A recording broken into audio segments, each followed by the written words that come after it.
I will murder you. All right, I will murder you. I will murder you. I will murder you. I will murder you. Stop. You're so lucky my nails is hurting because I was really do worse to you right now. I will do worse to you. I will do worse to you.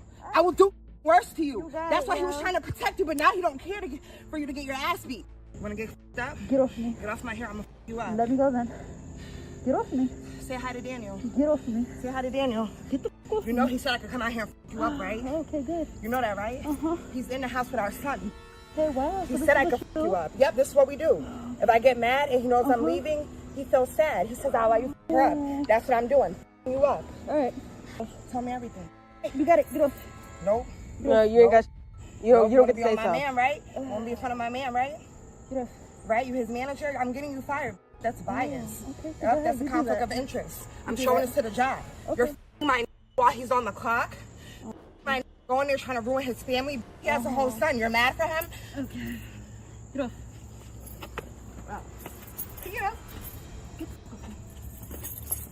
Don't stop. What I tell you? Get the off me. Yeah. The apartment is quiet in the way an apartment is quiet on a hot afternoon in August, when the air conditioning is doing all the work and the city outside has gone still. It is the kind of quiet you only notice if you are awake inside it. A man is asleep on the bed in one room. He has just come off an overnight shift at the big box store where he works. His shoes are by the door. His phone is on the nightstand, screen down, vibrating faintly every few minutes. A woman picks up the phone. She is not the woman he has been seeing. She is the woman he has been engaged to for years. She is the mother of his 2 boys. She has moved across the country with him to start a life in this apartment, in this complex, in this Georgia suburb where the parking lots smell like asphalt and the days run long and slow. She has been waiting for this phone to light up. She knows whose name will be on the screen when it does, and she has decided what she is going to do when it happens. She unlocks the phone. She begins to type. She does not type as herself. She types as him. She tells the woman on the other end that his wife has kicked him out, that he needs her, that she should come over now. She hits send. She waits for the typing dots to come back. They do. The reply lands. She reads it, and then she walks down the hallway to her 17-year-old sister-in-law's bedroom, and she tells her to grab her phone, because they are going to need it to record what is about to happen next. 3 blocks away, a woman named Ashley Bocanegra has just been invited to her own death. Ashley Bocanegra was 30 years old. She was originally from New York. She had moved south the way many people do, looking for something cheaper, something easier, something the harder cities don't make room for anymore. She lived a short walk from that apartment complex, in a unit on the other side of the same property, separated only by a hill and a curve in the road. She had a 7-year-old son. She had a husband at home. She worked at a floor and decor in Gwinnett County, where she had been promoted to manager. She supervised the overnight crew. One of the men on that overnight crew was named Daniel Gonzalez, and over the last several months, he and Ashley had quietly become more than co-workers. According to multiple people in this story, Ashley reportedly lived with a heart condition. Her friends would later describe her as small, 5 feet of woman, soft-spoken, the kind of person you would not, looking at her, imagine standing across from in any kind of fight. She was, on the afternoon of August 11, 2022, walking up that hill behind the complex, believing she had just been asked to come and rescue the man she was falling in love with. She had no idea the man had not asked. She had no idea, in fact, that the man was asleep on a bed in a back bedroom, on the other side of the hill, while his fiancée typed in his name. To understand what was about to happen, you have to understand the geography. The Preston Hills at Mill Creek apartment complex is shaped like 2 halves of the same building, separated by a slow curve of road and a pool deck in between. On one side of the hill, Ashley's side. On the other, the apartment shared by Daniel Gonzalez, his fiancée Antoinetta Stevens, his 3-year-old son, and his 17-year-old sister Janine. From Ashley's front door to Daniel's front door was less than 5 minutes on foot. That is how close the people in this story lived to each other. That is how close the woman doing the typing was to the woman she was typing to. By the time Ashley rounded the curve in the road that afternoon, the 2 women on the other side were already outside. Where's she at? She's walking by the park. Hold the phone now. By the what? By the pool? Oh. All right, bro. Where are we going? Look at her right there, right there. So guess what? That was me. You know who? According to investigators, multiple passersby witnessed what happened next. Residents walking dogs, people returning from errands, a neighbor eventually who got far enough away to dial 911. None of them, in the critical minutes, stepped between the two women and the third. The fight that was about to begin was not going to last a moment. It was not going to last a few minutes. It was going to last, by the filmer's own count, 32 minutes. That number is going to come back.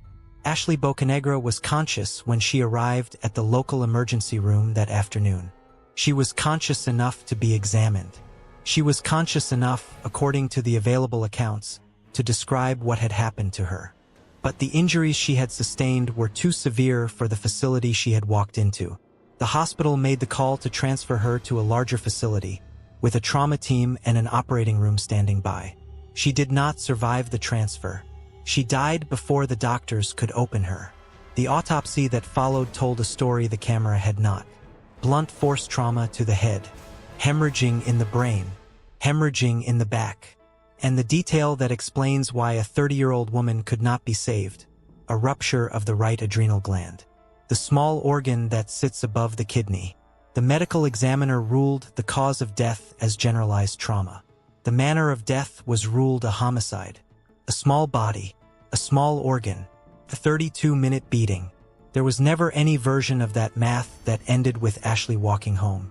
By the time Gwinnett County detectives received the call from the hospital that evening, they had no idea they had already been to the scene.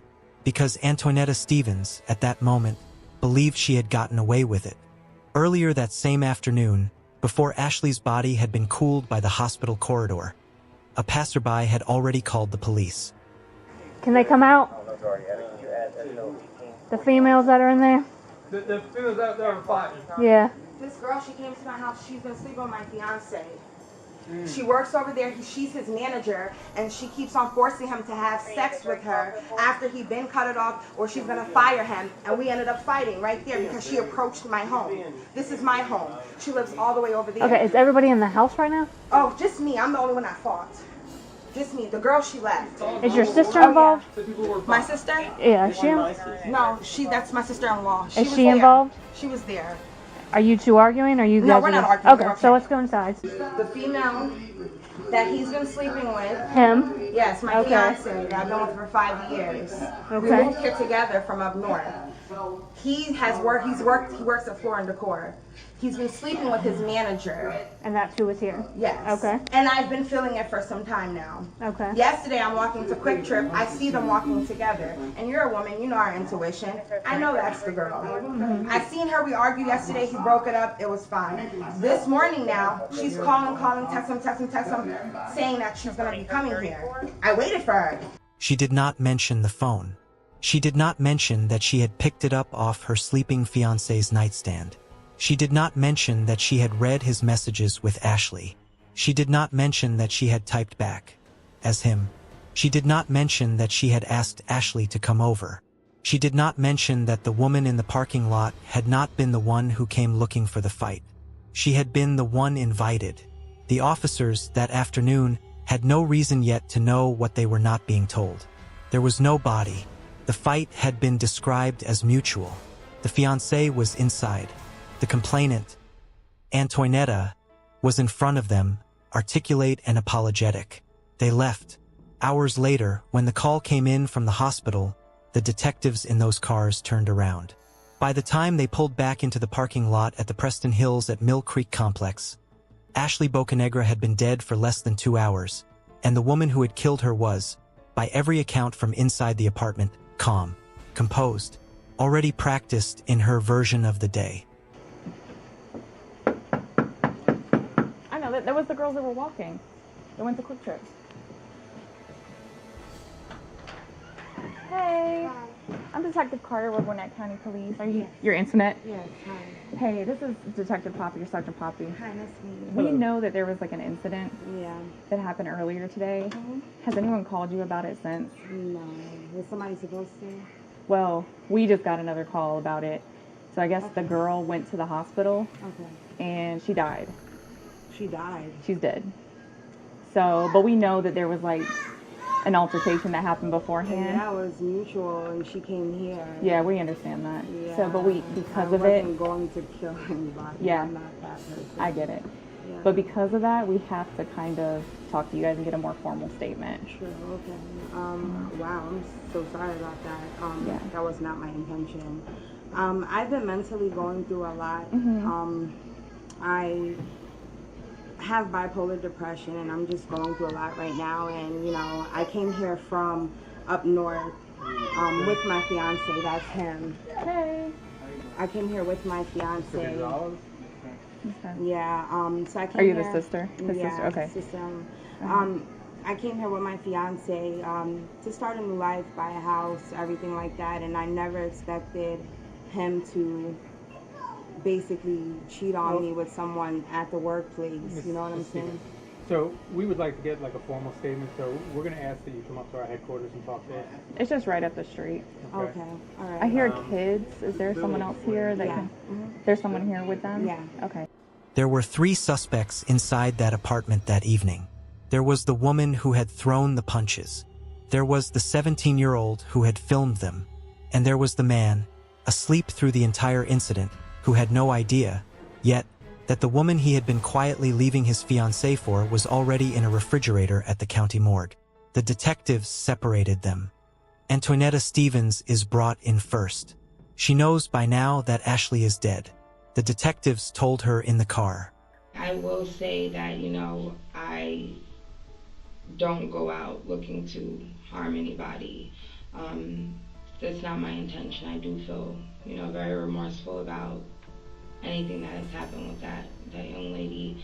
I'll also say that, you know, it wasn't my intention to even get into an altercation with her today. She came over to my place of residence looking for my fiance. We argued, I was hit, we fought. I feel really bad, but, you know, I don't know, I'm just, you know, this is just too much.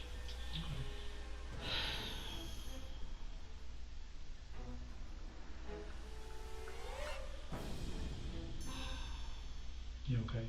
No, I'm not. I'm just, you know, I have kids. I don't know how to feel about them. I'm going through too much. And in everything she says, across every minute of that interview, she does not mention the phone. She does not mention typing as Daniel. She does not mention the messages. She does not mention that Ashley arrived at her door because she had been invited there. Within minutes, she requests a lawyer. The interrogation ends. 2 doors down, in a separate room, a 17-year-old is waiting. She is not crying. She is, by every available description, in a very good mood. Just go through basically, since I wasn't there and I'm playing catch up basically. So what happened? So like, let me start to where it leaded. Okay. Okay, so like, since I've been down here, they haven't been on good terms. So, you know, arguments back to back. So like, we just came back from Florida like not too long ago from her mom's wedding, and we left on bad terms with everybody because my brother got into a, you know, incident with her stepdad. So ever since that happened and we left Florida, it's just been rockier. It's just been worse arguments. So, yeah.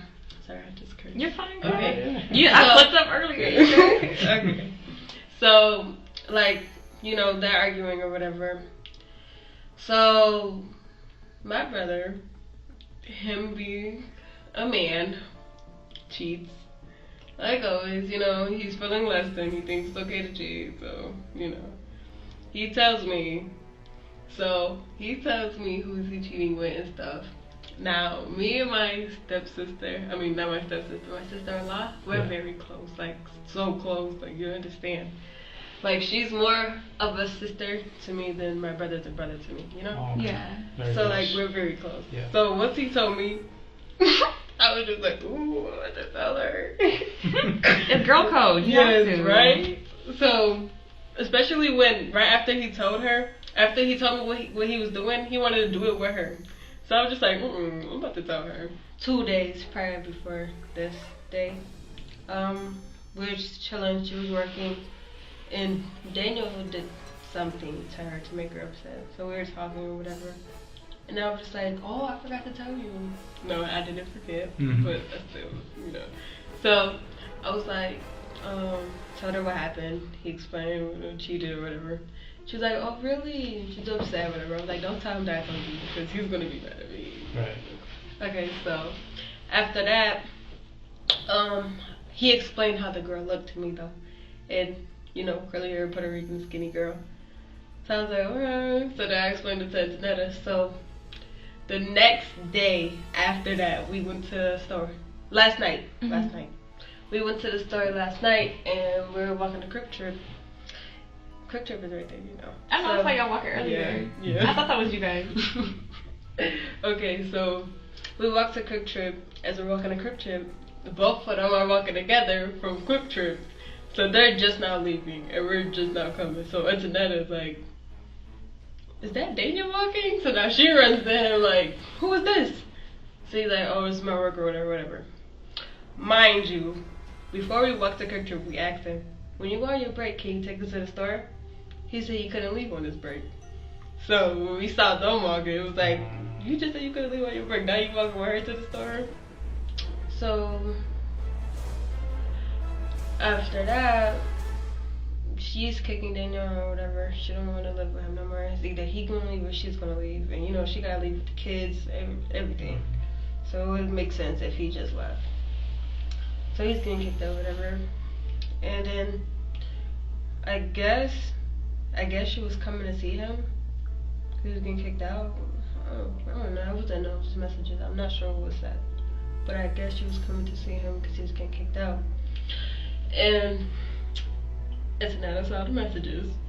So she decides, like, yeah, now she's about to come see you. Now I'm about to beat her up. Because you just saved me from her the other day. No, you know that's how it was. So she's coming. So it's Netta and me. We go. And she comes to the house. You know, big fight. So after the fight, we took her phone. We were gonna call her husband to let her know that, you know, to stir some out. Oh, okay. So we closed the door. She started banging on the door like crazy because, you know, we got her phone. So she wants her phone back. Yeah. So then they'll give her her phone back, and then I don't know what the hell happened after. She gave her her phone back. Literally, like, she left right after. I don't know how she left. Like, I wasn't watching after that because my brother was mad as hell, and you know, he don't want me in the business. I was already in it too much. So he's like, oh my ass. So I'm just like, okay. So I don't know what happened after she left, but literally right after she left, a third party called the police.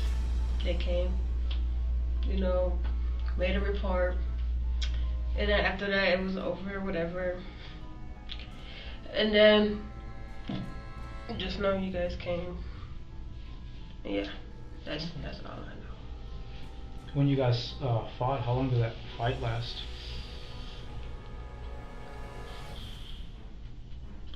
Uh, 2 minutes. Okay. Yeah, it was early. But yeah, that's about it. Have you ever been in fights before? Me? Mm-hmm. Yeah. You have? Oh. Okay. You seem kind of athletic. You play sports when you're in school? No. Oh, okay. Yeah. Do I really look athletic? Yeah, you look athletic. Yeah, you got some shoulders on you. Why would you do that? Yeah. You don't know if I really care about these shoulders. A few minutes later, She offered the observation that has, in many ways, come to define this case. She said, of Ashley's behavior during the beating, she kept talking. I never met somebody who talks during a fight. She said it as a criticism of the dying woman. So tell us about that. Like, how did that happen? It was very vivid. I know It happens so came. fast. You know, fights are just like a blur when it happens. Yeah. But where was she? I know you said earlier she came looking for him. she came because he was getting kicked out, and she wanted to be a little writer. When she knows she a side chick and she got a husband at home. Like, girl. I know she's breaking up a happy home, but where was she at? Like, no, she has a husband as well. Yeah, I know, but where was she at? What do you mean? You said she came and looked for him. Where was she at? How did y'all make contact with her? Through messages. Where did you meet up? She was in our complex. I guess she lives like right near us. Look at her right there. So that's why that was me, you know. Yeah. Like, I think like there's like two sides of the complex. Like, you know that hill? Yeah. It goes around, and like when it goes up and around, there's another complex that looks just like the same side. So did she knock on the door at first, or you guys just saw her outside? Outside. She didn't knock. She didn't get the chance to. Okay. Cause like, oh yeah, you got this coming. I'm about to be around. So yeah. Did you guys start yelling at her before you guys approached her, or how'd that go down? Yeah. Tell us about that. It wasn't really yeah, it was just like, yeah, and you can't see my and then it was just fine after that. She knew what it was because she got ready to, you know, and then it was just fighting. Who was fighting? The girl and Tanetta. Everybody? No. Girl, you ain't get on in? No. Like, yeah. Of course you did. I know you did. Just a little bit. You got that's because that's like you said, that's your homegirl. Yeah, yeah. Tell me about that. How that happened. I didn't go crazy though, cause she's small as hell. Like, you're enough already. I don't need to be punching her, dragging her. I don't need to do all of that. I'm good. Like in the beginning, she got on the floor, and I kind of like dragged her just a little bit. Just a little bit. And then I stopped. I was just like, it's hard. The adrenaline's going. You know, you gotta. Yeah. I was just like, okay, let me stop. And then they're just fighting. And yeah. Just a little hit, so I didn't really fight her. That's just crazy. What made it stop? I don't know. I don't know. That's a weird question. I never know. Like, was she saying anything, or Ashley? I mean, no, she was just. I never. Out of all fights I've been in, I never saw somebody talk during a fight. Like, while you're gonna be up talking. I never met somebody that. What was she saying? She was just, you know, talking. Oh, that doesn't want you. That's why he's not loving me. Just like that, throwing it out there. And then like, it was just such a weird fight. Like she just kept on talking. Then she was like, "Aren't you his sister?" And it was just laughing outside. It was just weird. She was a weird person. You said she said grab the phone. Yeah. Antoinette said grab the phone. I grabbed it. Okay. When she was talking back while she was getting beat up, like how that make you feel with the stuff that she was saying? Like, I didn't care. She was angry. She's mad. Because like, she was. Listen, I don't get bothered by people who talk stuff. You gotta like really do something to me, you know. She was talking about your brother though. And your sister. Yeah, but it was just like, so, like you. So you weren't mad? You was just nonchalant, just like whatever? Yeah, I can't be that mad now. Come on, she knew what it was. You're gonna talk regardless. It's a fight. What do you expect? So I'm just like, I've been in multiple fights. They could talk whatever they want. So you were just standing over them as they were fighting? Yeah, I'm just like, what? But then I walked away to Daniel, was mad as hell. He, like I said, every time me getting in the business period, he gets angry, and I don't got time for him. Yeah. But he was sleeping when the fight was happening outside, right? Because you said that she woke him up. Yes, she did. By she, you mean Ashley, right? Who woke Daniel up? She did. Who's she? Antonetta. Okay. So you guys were outside fighting. No. We woke him up when we knew Ashley was coming. And then we was like, yeah, like she's about to get beat the fuck up because now you're getting kicked out and she thinks it's okay to come save you. Like, who is she? Mm-hmm. Yeah, haven't been together for how long? Like, that was weird. So, yeah. Daniel, you're outside because I used your phone to write her, and I recorded it. How did you guys find the messages again? His phone. Okay. Did you find it or did she find it? She found it. Antoinette? Mm-hmm. Okay. How did she, like, where were you at? Did you come, how did that happen? She came to me, we were reading messages. And we were like, yeah, that's the girl that we just saw. Yeah. Yeah. Did you guys text her? Mm-mm. What do you mean? Did you guys send messages to her? No, we don't got her number. No, I mean from his phone. Oh, from his phone? Mm-hmm. No, I don't think so, no. Okay. Mm-hmm. You sure? Yeah. Because you messed up your story a little bit. I already read the messages. You messed up a little bit. What was the messages? He wasn't getting kicked out. Oh, what? Yes, he was. Mm-mm. I don't know. What the hell? I didn't. I only saw the messages where he was cheating. So I'm not sure if anybody texted her.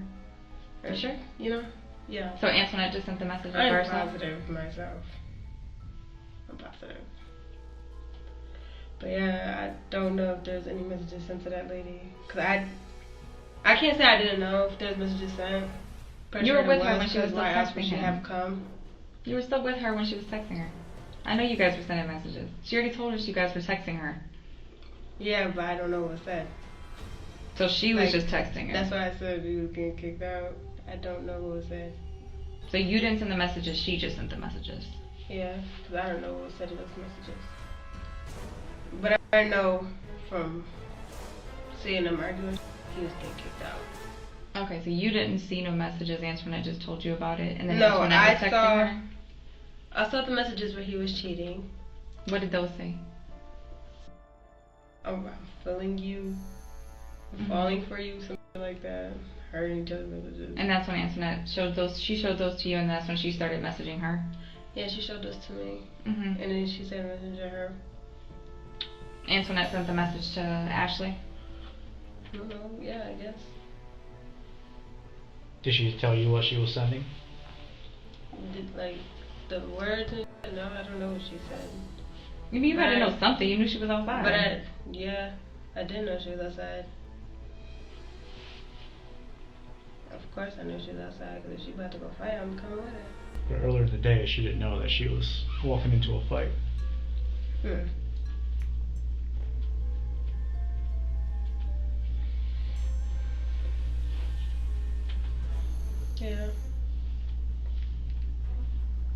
No, she's dead. I know, that's crazy. Do you know how she died? Like, From fighting. The injuries of her death. So they had to do an autopsy, but it was it was a result of her the injury she sustained during the fight. It's crazy. How does it make you feel? This make you feel like I'm going to hell. That I'm not gonna lie. Yeah. Like, that's really crazy. Life is crazy. Mm-hmm. Like, she's not a big girl. No, she isn't. That's why I didn't watch her. She's too small. I looked at her and I'm just like, how old are you? She told me she was 30. I'm like, you're really small for your age to be 30. Like, she looked sick, skinny. So I was cool. I was like, nah. I heard she was pretty up. I don't know. Daniel saw it. He said, when I opened the door, I saw her. I was like, oh, and I slammed the door because she was so up. Yeah, he did do that. He did do that. She said he was shocked because but I didn't. I don't know, because I really didn't see her after that. Like, they had me sitting in the back because Daniel was on my. When the detective finally informed her of the charges, that she was being arrested for robbery and for the murder of Ashley Bocanegra, Janine Gonzalez sat back in her chair, and the expression on her face changed for the first time. Robbery? Hold up. What? Robbery? Yeah, Yeah. We didn't steal her phone. We took it so she could come to the house. Oh, you took it. Yeah, You didn't steal it. she got her phone back. Ah. I told you she wasn't leaving unless we gave her back her phone. We just did it so we could call her husband, but we changed our mind. Ah, okay. Gave her phone a day. She got her phone back. She say it was okay for you to take it? No. Oh, okay. Yeah, that's a robbery. The other charge is murder. Murder? Yep. You're being charged with murder. Me? Yep. That's too deep. bad. That's deep, right? Yeah, that's insane. Yeah. No. What? Murder? I really laid hands on her. All I did was pull her hair. There was one person left in this story who did not yet know any of it. He was still at the apartment. Daniel Gonzalez had spent the afternoon sleeping through a homicide. When the detectives returned to the apartment that evening, they found him at home with his 3-year-old son. Listen, we'll come back here and talk to you. I understand you got kids, so we'll just leave you here for now with your kids. We're going to take her up and talk to her, and your sister's going to go. So just 2 cars, so 1 more car, that's it. And then we'll go from there. Okay? Yes, sir. How long have you lived here? About like a year. About a year? Yeah. Do you know Ashley? Yes, sir. How do you know Ashley? I have emotional relationships with her. Okay.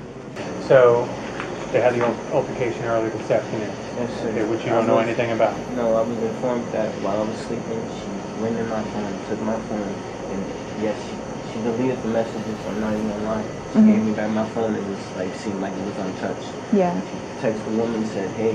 She basically acted like she was me. I know. I swear she probably still has the messages Ashley. So she texted me and she was like, she acted like she was me, and she said, "Hey, my wife kicked me." She's not my wife, but she said that. I guess that's what she said when it came out in love. So she kicked me out. Can you come meet me? She used basically her emotional, the way she feels towards me to get her over here. And when she got her over here, Hey, Carl. Go ahead and just take them over by your car. what's gonna happen? Just go ahead and take them over by your car. Please.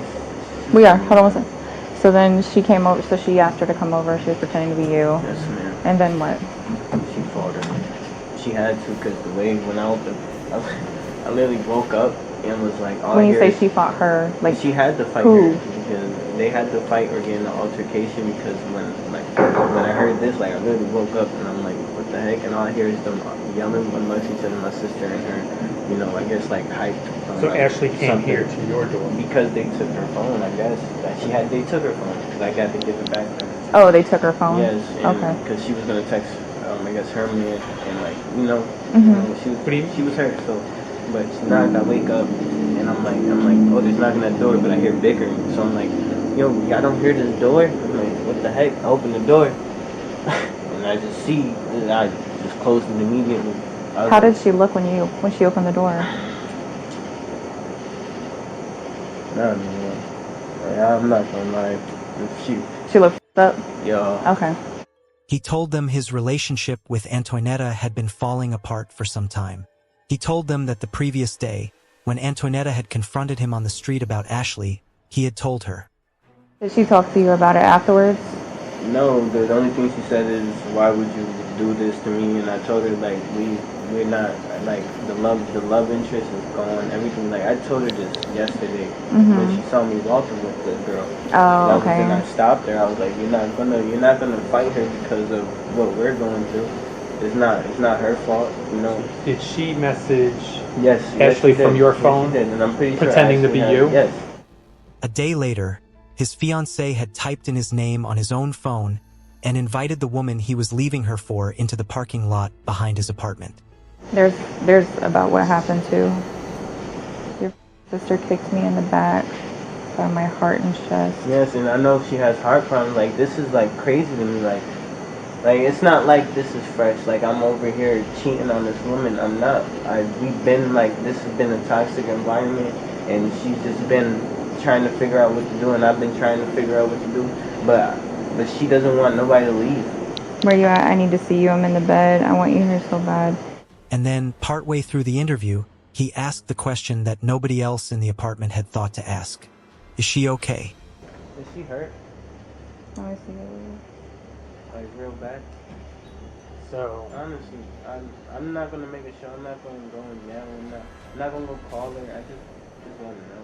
well, yeah, we got a call from the hospital a little while ago, and she actually passed away from. Bro, stop playing with me, No, please. seriously. Please stop playing with me. Sure. Please stop playing with me. Sit down, Please sit stop down, sit playing down, with sit down, me. sit down, sit down, sit down, sit down. Please stop playing with me. Shh, breathe, breathe, breathe. Breathe. Please stop playing with me now. I can't Breathe. be- Shh, breathe. Oh, Look at me, look at me. Breathe. always. Daniel walked past the detective. He walked into his own apartment. He shut the door behind him. I felt the hole in my heart as soon as she left. That was crazy. 3 rooms, 3 doors, 3 reactions to the same body. The legal aftermath was, as these cases go, swift. Antoinetta Stevens and Janine Gonzalez were both charged that night. Both women would eventually accept pleas to voluntary manslaughter and to robbery by force. Both women received 20-year sentences. Both are currently incarcerated at Arendelle State Prison in the foothills of northern Georgia, where, according to public records, their maximum release dates are set for August of 2042. Antoinetta Stevens was 27 years old at the time of the killing. She will be in her late 40s when she walks out. Janine Gonzalez was 17 years old at the time of the killing. She will be 37 when she walks out. 20 years. In a country where some sentences for crimes far less prolonged are far longer, the math may strike some viewers as light. I left long before then. Well, your cell phones didn't. Monday morning, somewhere in California, a prison nurse is late for her shift, and that alone is strange. Athena Valentini doesn't miss work. She doesn't sleep through alarms. She doesn't go quiet. For the people who know her, silence from Athena is the kind of silence that hums. By mid-morning, her co-workers are uneasy. By afternoon, someone has made the call. A welfare check, just to be sure, just in case. Grover Beach Police. Yes, this is Officer Cook calling from California Men's Colony. Hi, how can I help you? Just calling to let you know that there's going to be 2 officers conducting a welfare check at South 9th Street. Okay, is there anything that we need to be aware of? No, not at this time. Just calling to let you know, just in case something does go awry, that there are 2 peace officers at that location, going to be in an unmarked car. All righty, Officer Cook, thank you. Thank you much. Bye. Grover Beach Police. Hi, yes, this is Officer Cook. Hi there. Hi. I called a little bit ago, informed somebody that we're going to be doing a welfare check on one of our Yes, sir. employees. Want to see if you can send a unit down here. Based on the information that we have, there may be an issue at the residence. We have to have a unit come here. Her vehicle's here. She only has one vehicle. The vehicle's here. And from a neighbor's description of her daily routine, it's not normal. And she is not answering the door. So I just want to see if we can get a unit here for further contact or possible entry. Okay, I'll send somebody over there. All right, thank you much. You're welcome. Bye-bye.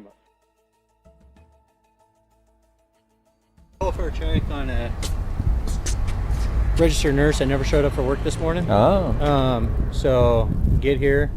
We know she only has one vehicle registered to her from our information. Mm-hmm. She's not answering the door.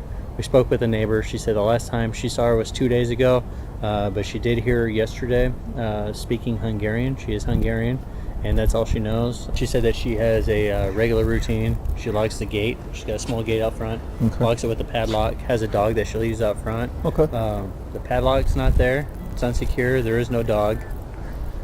She said that her son lives in the area. We tried contacting him. No answer. Okay. So no answer with her phone either? No. Huh. Any cars that are hers? This is her only registered This is hers, vehicle. yeah? What's her name? Athena Valentini. Partner here saw some red type of substance on the blinds, so I don't know if that'd be enough for you. You guys are scaring the shit out of me. Well, it's good enough if you guys are going to request to check the welfare. Yeah. I don't need a warrant. I can just go in. Okay. So we're not authorized to make entry because 10-4. They're requesting to check the welfare. Doors unlocked. This one, right? Yeah. Did you guys yell in there? No, we never opened the door. So I don't even know if the deadbolt, so if that's how the door handle went on. see, here's the red. Could be paint, could be whatever. Right here. Do you know if she has any weapons or anything? No idea. Police department! Athena! No, it doesn't smell good.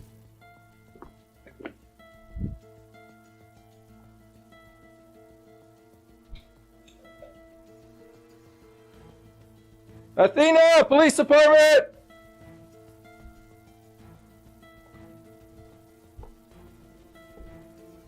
Athena! Police department!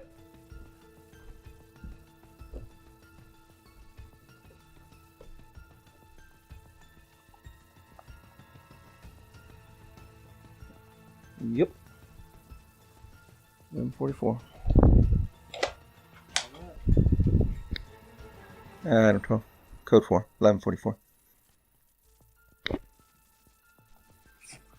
Alright, just don't touch anything, but it looks like a lot of pills. Oh, wait, no. There's a lot of blood. Yeah. Can't really tell for slice marks. Sam 6, do we have a David unit available? Okay, yeah, let's finish and then I'll have you guys just stand outside. Just don't leave until I get your guys' info or something. And No, we're not going to go anywhere. yeah, we're not going to touch anything. Looking at that, it's I can't tell if she sliced herself or something came out. Okay, we'll just we're clear. Let's go ahead and step out. Yeah, don't leave if you don't mind. Let me get your info, but Oh, we won't go anywhere, but yeah. Until we get somebody to move her, I can't tell how she went. Copy. So You want to check the garage? yeah, let's go through there. I don't see the animal. So she's got a kid. She's had any problems? EV problems? Anything? No, the neighbor just said that a lot of homeless. I saw her at work yesterday, or last night actually. No car? Negative. Yeah, that's her there in the picture. Who's that guy, your son? I'm not sure.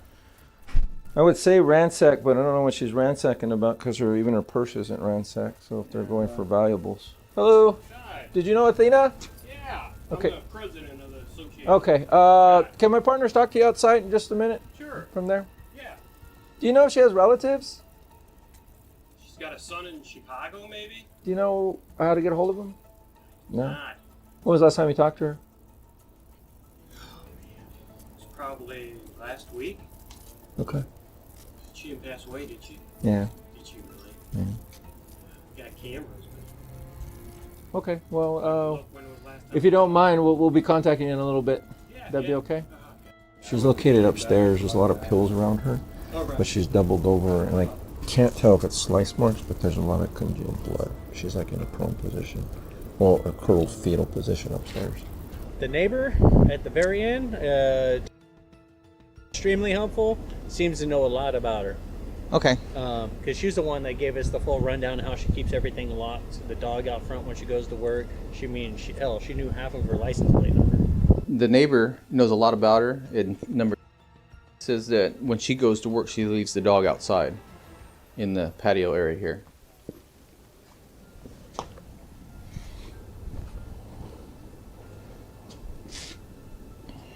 So it was confirmed that she was at work yesterday from 06 to 1400.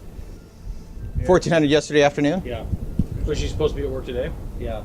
That's how we ended up out here. Okay. What time is she supposed to be at work today? I got, what was told to me was at 0730 that she was no contact and a no-show. So sometime between 1400 and 0730 something happened. This is what we have listed as an emergency contact, which nobody's been answering. Her name was Athena Valentini. She was 58 years old, and the wounds the officers found upstairs were not the kind a person could inflict on themselves. She was in her bedroom, curled on the floor in a fetal position, lying in a wide pool of her own blood.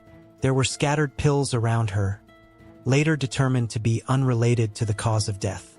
The wounds were concentrated on her throat and her upper body, massive, deliberate, made with a sharp object held by someone who was not in a hurry. The lead investigator from the San Luis Obispo District Attorney's Office, a man named Casey Neal, was at the scene within the hour. He had spent most of his career standing in rooms exactly like this one, and he understood instantly what he was looking at. This was a homicide. There was one detail in that bedroom that Detective Neal would carry with him through every interview, every map, every line of evidence in the months that followed. A small detail easy to miss. A phone charger, plugged into the wall, coiled neatly on the nightstand.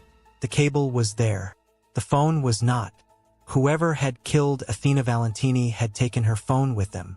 To understand why a woman like Athena ended up dead on her bedroom floor in a quiet California beach town, you have to go back more than 2 decades, to a country 8,000 kilometers away. She was born in a small Romanian town near the Hungarian border, and she grew up speaking Hungarian. In 1992, she married. 2 months later, she gave birth to a son. She named him Lente. By every account, she adored him. 3 years later, in 1995, her husband died in the night of a sudden heart attack. She woke up next to him. She was 35 years old, suddenly a widow, suddenly alone with a 3-year-old. And then she learned something about Hungarian custody law that changed her life. Under the law as it stood at the time, if a father died, custody of the child could be claimed by the father's parents, not the mother, the paternal grandparents. Athena was terrified she would lose her son, so she did the only thing she could think of. She packed what she could carry, took her 5-year-old by the hand, and fled the country. They landed in Los Angeles in 1997. She had almost nothing. No family in America, limited English, a child to raise. She built a life anyway. She trained as a nurse. She found work. She moved up the coast eventually, to that small condo in Grover Beach, where she walked a beagle every morning and locked a gate every evening. By the time of her death, her friends described her with the same words over and over. Big personality, high energy, loved to dance. Her closest friend, a fellow nurse named Cheryl Mankey, would later tell investigators that Athena was the kind of woman who filled a room before she even spoke. She had one son. He was the reason she had crossed an ocean. He was the reason she had built every single thing she had ever built. He was 26 years old, and he lived 2,000 miles away. When detectives walked the scene that first afternoon, they were thinking about one thing: the prison. Athena had worked at the California Men's Colony for years. She had treated inmates. She had access. She had a name and a face that hundreds of incarcerated men knew. To Detective Neal's team, and especially to Athena's friend Cheryl, who was hysterical when she got the news, there was one obvious theory. An inmate, a grudge, a recently released prisoner, someone she had crossed paths with. Cheryl was certain of it.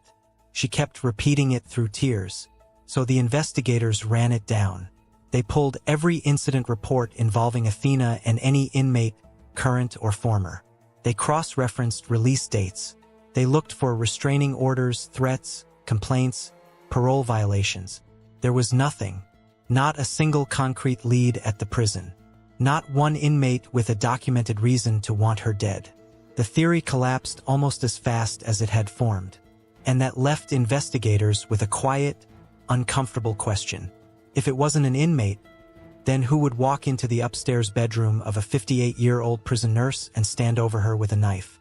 A few hours later, a second friend of Athena's called the tip line. A woman named Shelby Holmes. She had heard about the death on the local news. She wanted to help. She mentioned, almost in passing, that Athena had a son. His name was Lente Lazar. He was in graduate school at Indiana University, in a town called Bloomington. He should probably be told. Detective Neal thanked her, hung up the phone, and called the Bloomington Police Department. He had no idea at that moment that the call he had just placed would unwind the entire case. 2 officers arrived at a quiet apartment in Bloomington that evening. A young man answered the door, late 20s.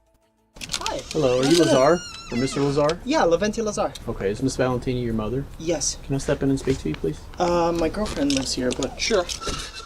Is it, you live here with her, though? Yeah, she's here and a dog. Okay, would you mind if I come in? Oh, yeah, sure. Okay. Come on. Thank you. Oh, puppy. He's on low. How are you? Hello, good. How are you? Doing pretty well.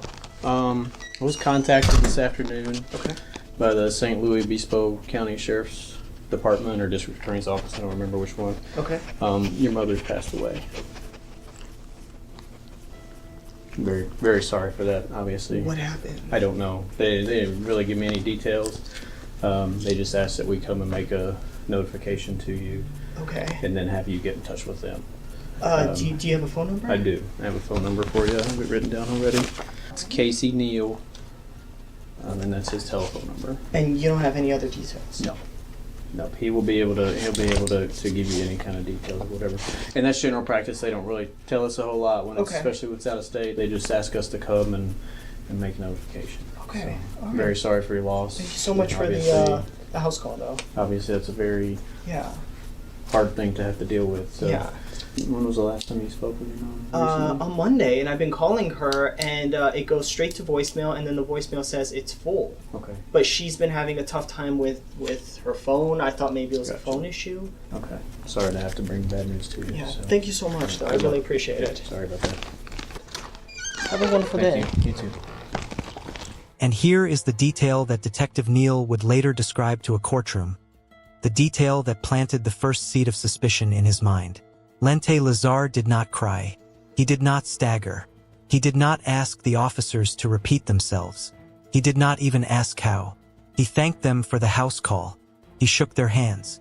He called Detective Neal within minutes. And when he reached the detective, he did not ask the questions a grieving son asks. He did not ask about funeral arrangements. He did not ask if she had suffered.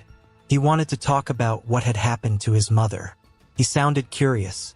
When Neal hung up the phone in his California office, he sat for a long moment, looking at his notes. Something was off. He didn't have any evidence yet. He didn't have any motive. He didn't have anything you could put on paper. But he had been doing this job for a very long time. And he had just spoken to a 26-year-old man who had been told, an hour earlier, that the woman who had crossed an ocean to save his life had been murdered in her own bedroom. And the 26-year-old had sounded fine. The next break came from a camera no one expected to work. The motion-activated security camera mounted on the exterior of Athena's condo was, in Detective Neal's words, barely functional. It only recorded when triggered by movement, and it captured short, choppy snippets. For most of the day before the murder, it captured the routine of an ordinary woman. Athena leaving the condo. Athena returning. Athena walking her beagle. Athena alone. No strangers approached her. No arguments. No altercations. Nothing in her last full day suggested she was afraid of anyone. But at 11 p.m. on the night of October 24th, the camera triggered for the last time. The footage shows a single figure on the sidewalk in front of Athena's condo, walking northbound on 9th Street. The figure is carrying nothing visible. They are not in a hurry. They are not looking back. And next to them, trotting along quietly, is Athena's beagle, off-leash. The detectives' team pulled every other camera within walking distance. 3 blocks north of the condo, the Exploration Discovery Center had a much better surveillance system. 24 hours a day, high resolution. The same figure walked past it that night, the dog still following. Investigators traced the route backward. Earlier in the evening, around 6:30 p.m., the same figure, or someone walking with the same gait, in the same direction, was caught walking toward Athena's condo. Phone pressed to one ear, talking to someone. Detective Neal now needed to know who was on the other end of that call. He pulled Athena's phone records for October 24th.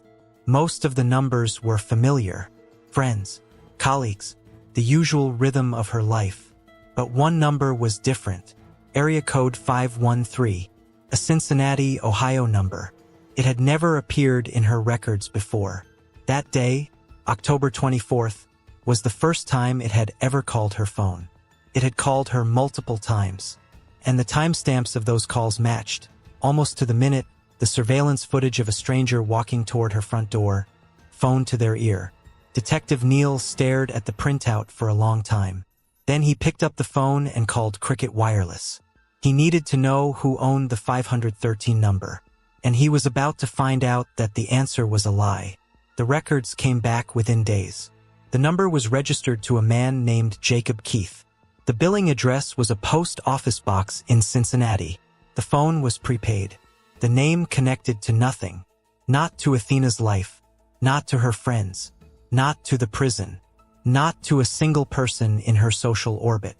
Detective Neal ran Jacob Keith through every database he had access to, and the man at that address may as well have been a ghost. That's because he was. Jacob Keith did not exist. But the phone was real.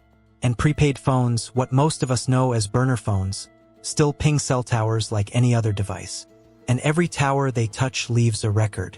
Cricket Wireless sent the detective a spreadsheet of every single tower the device had ever communicated with the precise latitude, longitude, date, and time of each ping. Detective Neal opened the spreadsheet and started plotting the points on a map. The phone had been activated on October 22nd, 3 days before Athena's body was discovered. The activation point was a Best Buy in Bloomington, Indiana, less than 1 mile from the apartment of Athena Valentini's only son. Then the phone went dark, turned off, silent for almost a full day. It reactivated on October 23rd, Oklahoma City. From there, it moved west, mile by mile, tower by tower, along Interstate 40, New Mexico, Arizona, across the Mojave, into California. The map filled in like a thread being pulled across the country. The phone arrived in Grover Beach on the afternoon of October 24th. It made multiple calls to Athena Valentini. It sat near her condo for the rest of the evening. And at 11:04 p.m., it began moving north. At the exact moment the figure on the surveillance camera walked away from her front door, with her dog following behind. The detective sat back in his chair. He thought about what he was looking at. He thought about the beagle. The friends and neighbors had been consistent on one point. The beagle was a small, wary animal. She did not follow strangers. She did not walk off-leash with people she didn't know. She had been on the porch every morning, on a leash every walk, in the same routine, for years. She had not been on a leash when she walked away from her owner's body, which meant the person walking beside her at 11 p.m. on 9th Street in Grover Beach, California, was someone the dog knew. Detective Casey Neal booked a flight to Bloomington that night. Lente Lazar did not know he was coming. The detective and his team landed in Indiana the next morning. While Neal set up an interview room at the Bloomington Police Department, a second team executed a search warrant at Lente's apartment. So, I wanted to first again extend my condolences. Thank you. I know this is a very difficult Yes. thing to deal with, and I just wanted to let you know that we all wanted to extend our condolences and work very hard on this case. Thank you. It's very difficult losing a parent. I've lost one as well, and so. Thank you. You're welcome. I actually lost 2 parents now because Yeah. my father passed away from a heart attack. So my biological father. Right, you said that was before you guys came over.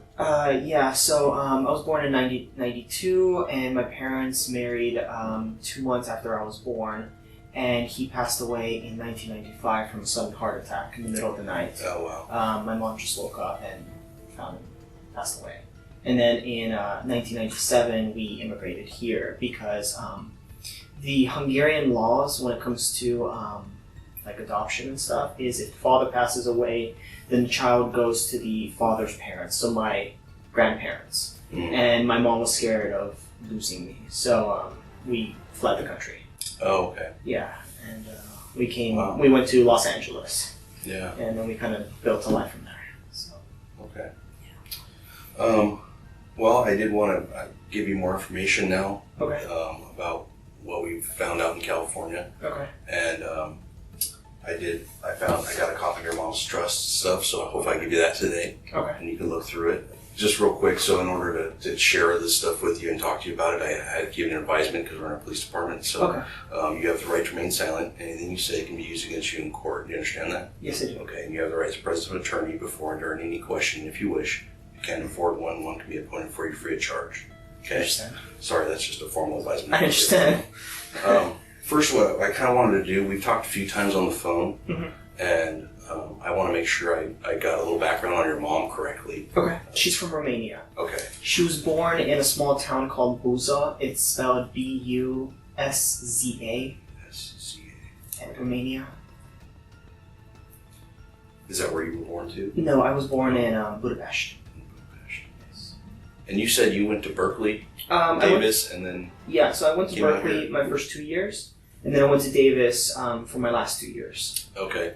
So I transferred. And then afterwards, I graduated 2014, and then I moved out here in August of 2015. Okay. When you came out here, did you come specifically to go to the university? Exactly. I was admitted here for my master's in history. Okay. What's your undergrad in? History and linguistics. Oh, okay. And Well, I'm I doing guess- different things now. How much in student debt? About $250,000.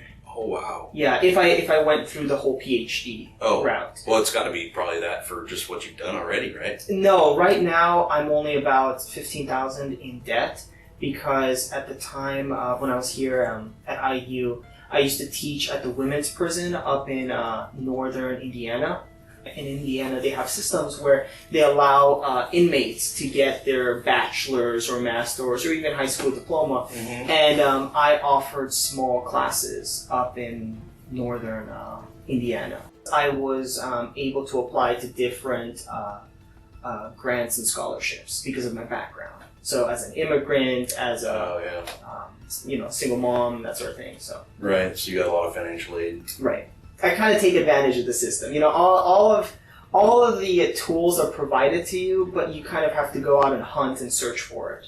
Yeah. So that's exactly what I've been doing, and it kind of pays off. So your girlfriend's going to school still, right? Correct. Okay. She's right now she's a third-year medical student.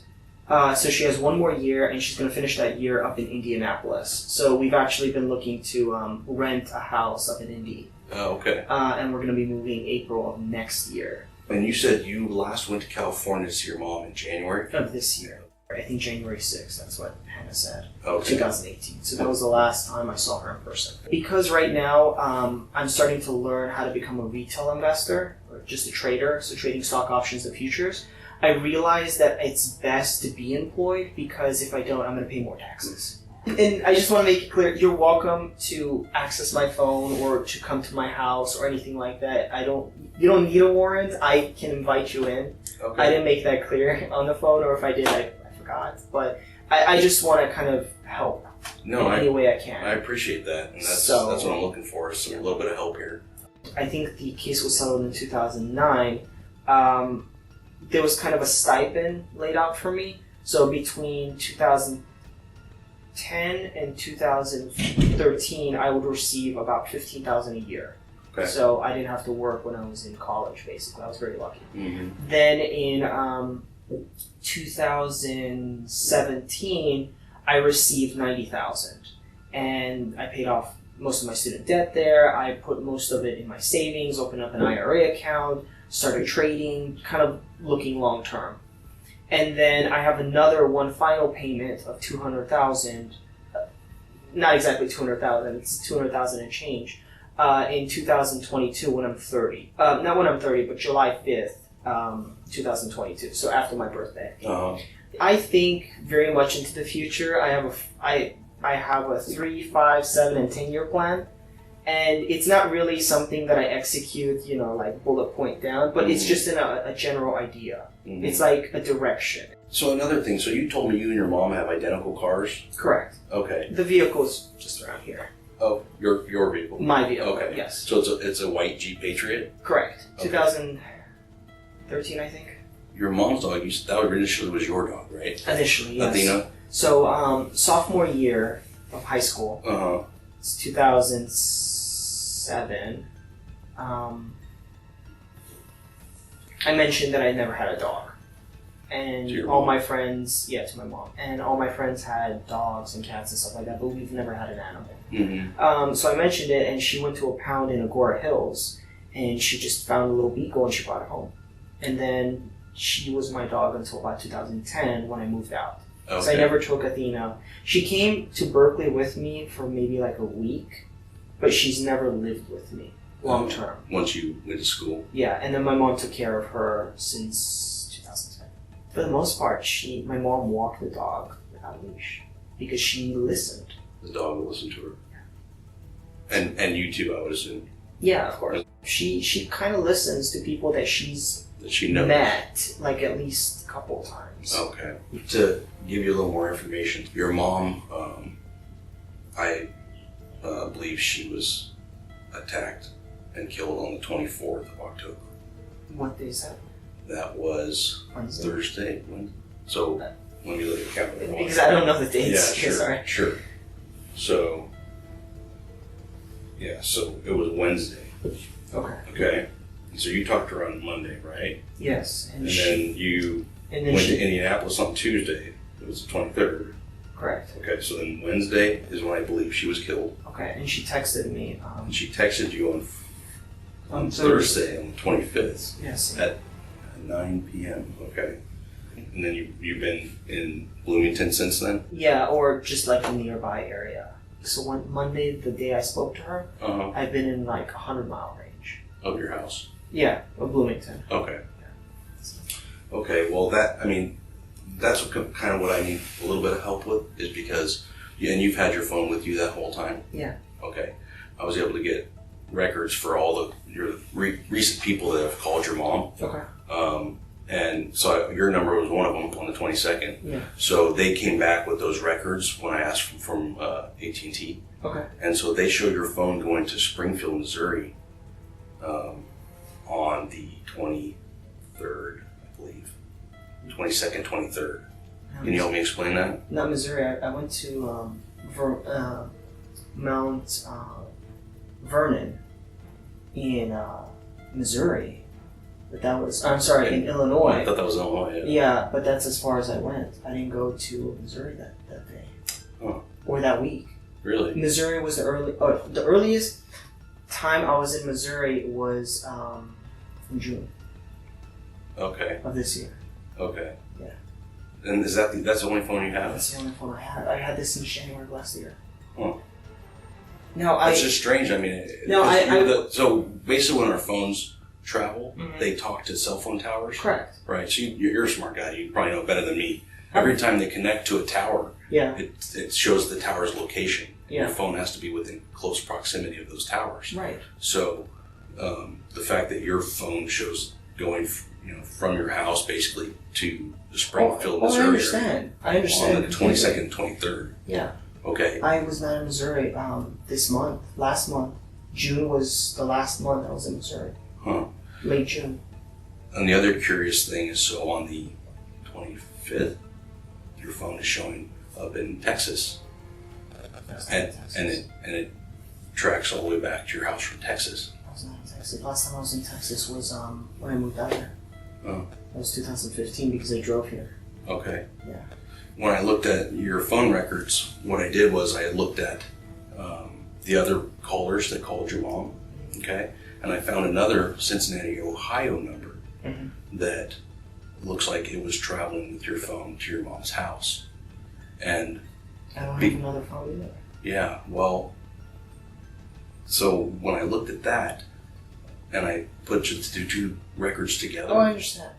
I have a map from your house to your Texas. mom's house. Oh, to my mom's house? Correct. Okay.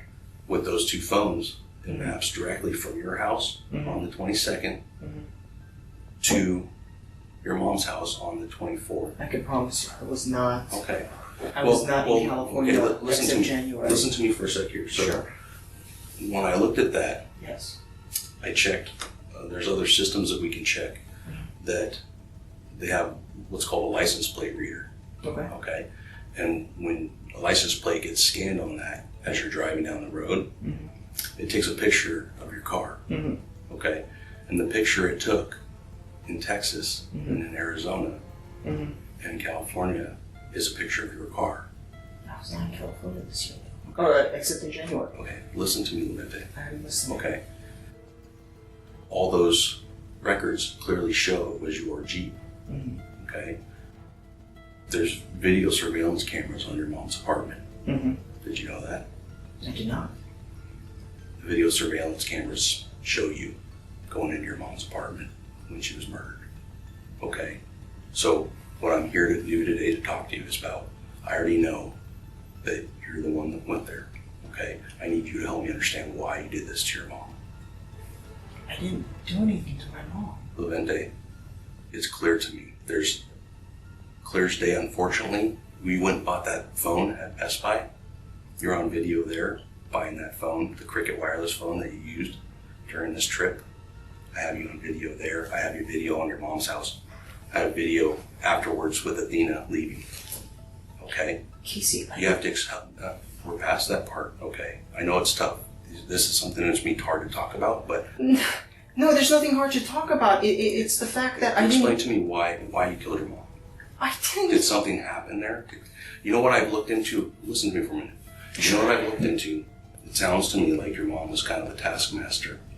And she, you know, I know she was upset a little bit about, you know, your choices for school, and that she would kind of push on you a little bit. No, but she didn't even want me to go into academia. She wanted me to be a nurse, an RN. Well, listen, I can understand growing up how you had a tough childhood, okay? And I know, you know, you guys moved here, you lost your father. Casey, she has many different men. Since I was 18, since 2010, I have been independent. I have never relied on her financially, emotionally. I mean, we've shared bonds, but that was it. Like, she never controlled when I went to Davis, when I switched majors. She wanted me to be a doctor. I wanted to be a historian at the time. Mm-hmm. Well, there had to be something to where... No. Listen to me. It's clear, Levente. Let me show you a couple things here. Okay, just so you know. Okay, here's her trust, right? Okay. And this goes in to explain that you are her sole heir, so you do get all her property. But I didn't even know about this. I mean, I knew she wrote one up, or she talked to attorneys, Sure. but I didn't know about this. Okay. Let me show you a few things here. Okay. So we can get past that part, because it's more about why. Okay. It's not about what. Okay. Okay. I don't understand what you're saying. This is your house right here where this is. Yes. This is your mom's house. Yes. Okay. You understand that pictures caught you along the route. That's your Jeep, correct? Yes. Okay. Yes. So what you're telling me about being in Indiana and never leaving and not seeing your mom in January of this year. No, I saw her in is January. clearly, well, you were at her house on the 24th of October. I was not in her house. Of October of this year, I was not. Levente, do you see what I'm showing you? You want to see more? Your pictures of your Jeep was taken all along your route with you in it.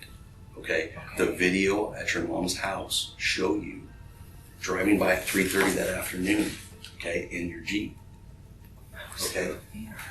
Understand what all this says is that you were. So for you to sit here and tell me that makes zero sense, and it doesn't look, you know, good for you. Okay? What I'm trying to understand is, did something happen when you were there that caused a struggle with your mom? No. Were you just mad at her? Do you need money? No. I don't need money. So what happened?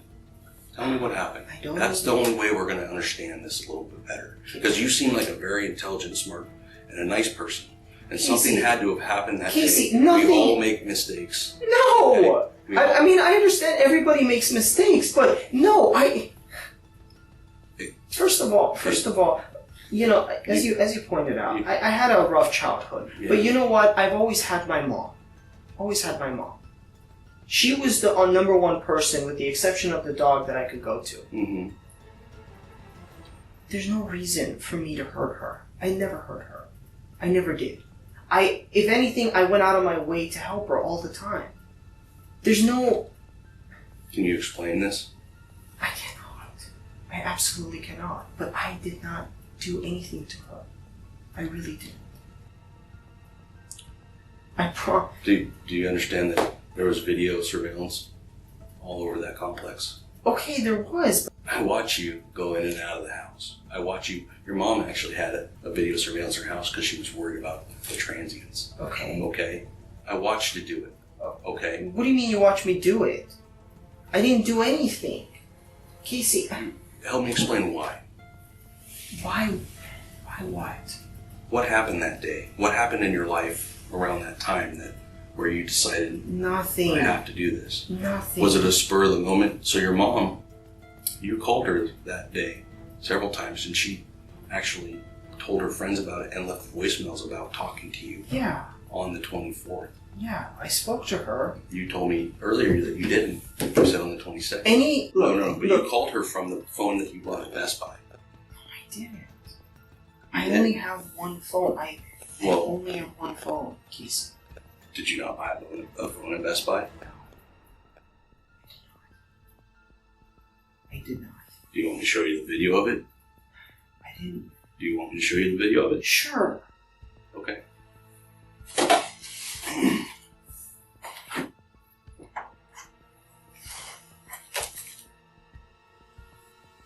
Do you not believe I have this? Casey, I'm just. Look, I understand you're looking for motive, No, but no. there is absolutely no reason for me to hurt my mom. Okay, this December, I was talking to her about meeting Hannah's parents. Okay. I asked my mom for her engagement ring so I can use it as a promise ring for Hannah. Mm-hmm. There was nothing. Did you find the ring there? I don't have a ring. I absolutely do not have a ring. I'm not gonna hurt my mom for a little gold ring. I know there was more to it. Okay. Okay. That was it. You have to. Why did this happen? Why did you hurt your mom? Did you understand how this technology works? I understand. Do you understand that? It communicates. There are cell towers, like let's say every 25 miles away, and every time you move from one zone to another zone, it kind of follows the cell tower or nearby cell tower. I understand that. Okay. But, like for example, I don't know why it said Texas. I haven't been to Texas since I first moved out here, which was 2015, because I drove through it. Mm-hmm. That's it. You didn't buy a phone at Best Buy. I'm saying I didn't hurt my mom. I didn't buy a cell phone at Best Buy. You did not. I didn't go to California this year except in January to see, and I flew there. I didn't even drive. Do you realize that these text messages you show me from your mom were after she was dead? They were sent after she was dead. You sent those texts. Yeah. Yeah. From my phone. Right. You sent those texts from your mom's phone to you because she was already dead. She couldn't. What? No. Look. Hold on. I'm sorry. No. I didn't send those text messages. Okay. I don't know. Look, I finished the test. First of all, why don't you... Is there a way to see... You're accusing me of hurting my own mom. Well, do you understand why? Because of a map, of a phone and another phone traveling... Videos of you at her house. Walking into the house, walking out with the dog. Okay? I know this. Where's Athena? I don't have Athena. Where is she? I don't know because I haven't... Did you leave her there? Is she still alive? I don't have the dog. I don't know if she's alive. I haven't seen the dog or my mom since January. I didn't. Okay. Look, I've been open with you with everything. Yeah, no, I appreciate that. But unfortunately, I have things that show different. So because I like you, I wouldn't spend this time with you, but I'd like to understand why. It's clear, Levente, that something happened that day with you and your mom. Look, okay, let's lay it down. It's not financial. I don't need money. I didn't even know that she left this to me because she said she was going to leave it for Judith, for Yudi. It's not the dog. I don't want the dog. Okay. What is there? What is it? There isn't anything. I'm trying to lay it down for you so you could see that there is literally nothing. I had a good relationship with my mom. Look at the text messages. If you could contact AT&T, why don't you read the conversations I've had with her? Why don't you see the long phone calls I've had with her? Why don't you talk to Joseph or Terry or anybody about my relationship with my mom? Okay. You understand that your mom herself, in her own words, had said you called her right when you called her from the phone you had at Best Buy. She told her friend on the 24th, that afternoon. I don't know, maybe you understand, but my father passed away last spot. My mom and I had a very close relationship. Everything she did for me. For you to even say such a thing, it's kind of ridiculous. I didn't know about this, and even if I did, it doesn't make a difference because you're welcome to look at my financial records. Okay, well, what's your financial situation right now? It's fine. It's fine. Yeah, it's more than fine. May I ask though? Sure. Have you been only focusing on me? Have you even looked at other leads? Yeah. Have you? Yes. Everyone I spoke to, Terry and Joseph, they've been telling me the same thing. That it sounds like you guys don't know what is happening. Really? And if you're really wasting your time with me, No, I wouldn't do that. no, not wasting my time, but wasting your time with me. No, I wouldn't do that either.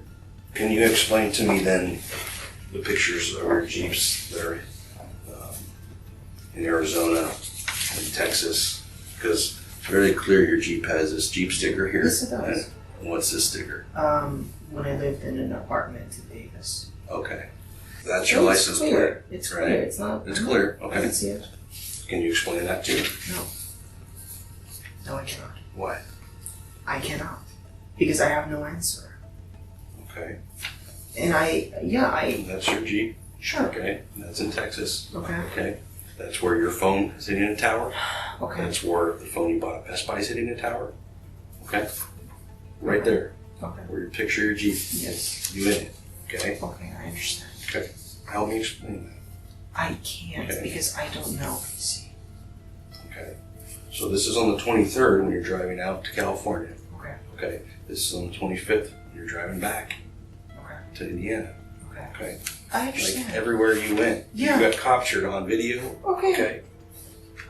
You understand that? You got captured everywhere you went. And you have There's a video group- surveillance of you at the house. I'll probably show you that too. Okay? The Best Buy is really not that important. I know you had that phone and you called your mom from it because her own records show it, your records show it, and she tells her friend about talking to you right after that phone call from that phone, okay? Okay. You're on video at her house, Levente. Do you understand that? Do you understand that? What you're saying flies in the face of reason. No, I understand what you're saying. What I don't understand is reason. Okay. Proof, I guess. Okay. Is that not your Jeep driving in front of your mom's house? That's on the 24th of October. I can't. I mean, I saw the Jeep. Okay, that's your Jeep, correct? I don't know. What do you mean you don't know? I don't know. I just saw a let's watch white it again. Here you go. Okay. What's that in that corner? a sticker. Right? Okay. That's your sticker, the exact place you have it on your Jeep, correct? Okay. What's that sticker? Exact sticker you have on your Jeep, is that correct?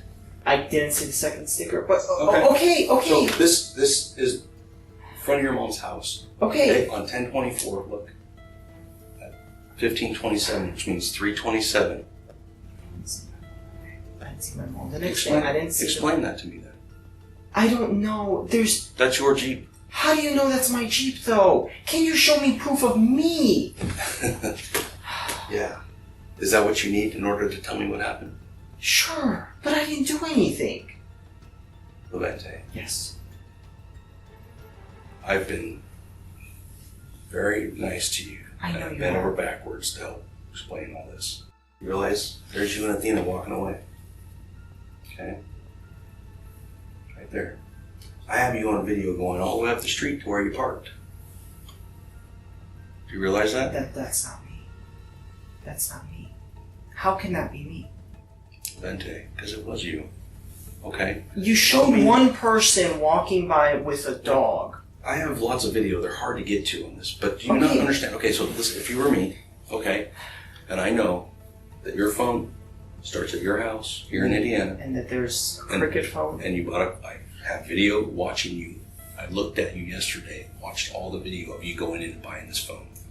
Okay, on the 22nd, you walk out and you get in your Jeep in the parking lot.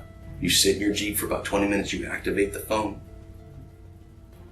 It all shows clear as day and matches exactly with the records that I have for that phone and your phone. Your phone and that phone are together at all these towers until you shut it off on the way there in Springfield or around Springfield, Missouri. You made mistakes. You called your own phone to check your voicemail on your way back from this phone you bought at Best Buy. Okay? That phone travels with your phone in your Jeep.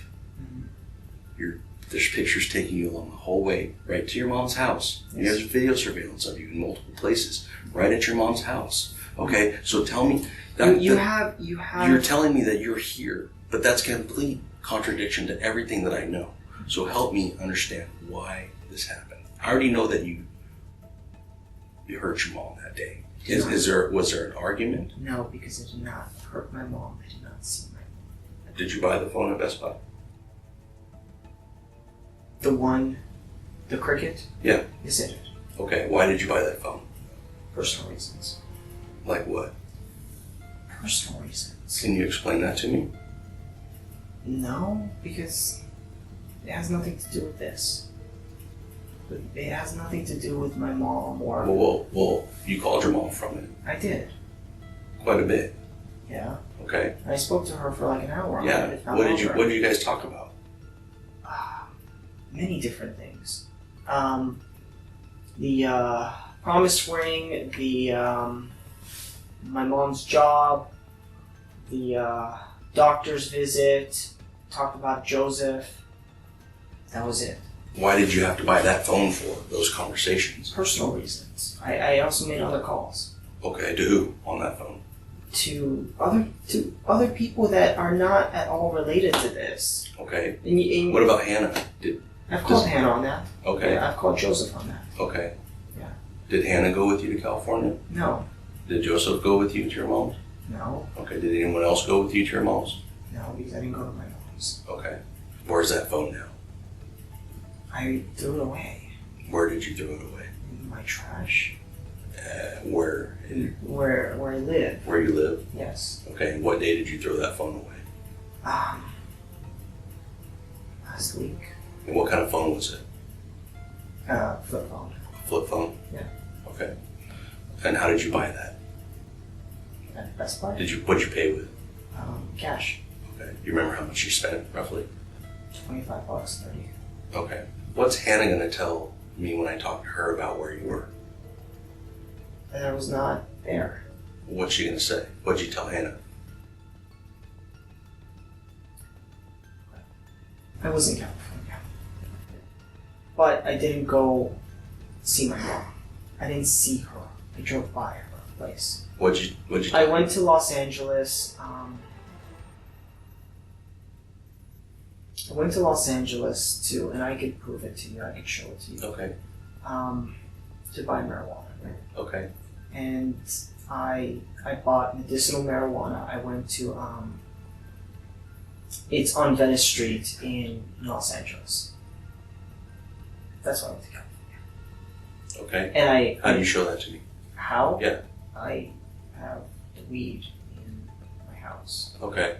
And how much weed did you buy? About $120 worth. $120 worth of weed? Yeah. It's 15 grams. Okay. That's it.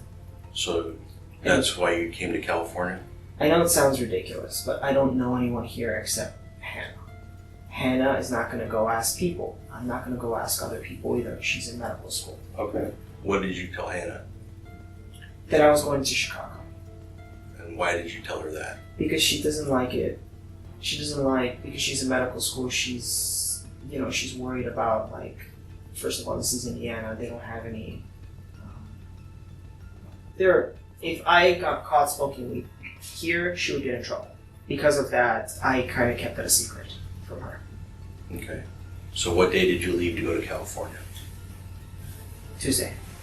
Tuesday, which was what? What's the date on Tuesday? 23rd. Okay. And about what time did you leave? 8 a.m. 8 a.m.? Yeah. Okay. And how did you get Or, to California? no, I'm sorry, 6 a.m. 6 a.m. 6 a.m.? And I drove. You drove? Yes. In what? My car. Your Jeep? Yes. Okay, the same one I have the pictures of? Yes. Okay. How long did it take you, number one, to get to California?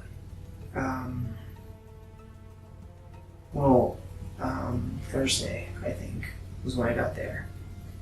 Thursday, because I went to LA and that's when I bought marijuana. How many hours driving is that? 30, 40. 30 or 40 hours? I really don't know.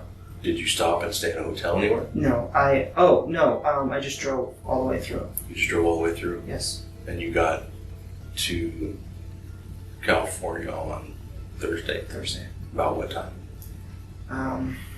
Afternoon. It was about 1 o'clock, 2 o'clock when I went to Los Angeles. Okay. So did you stay anywhere?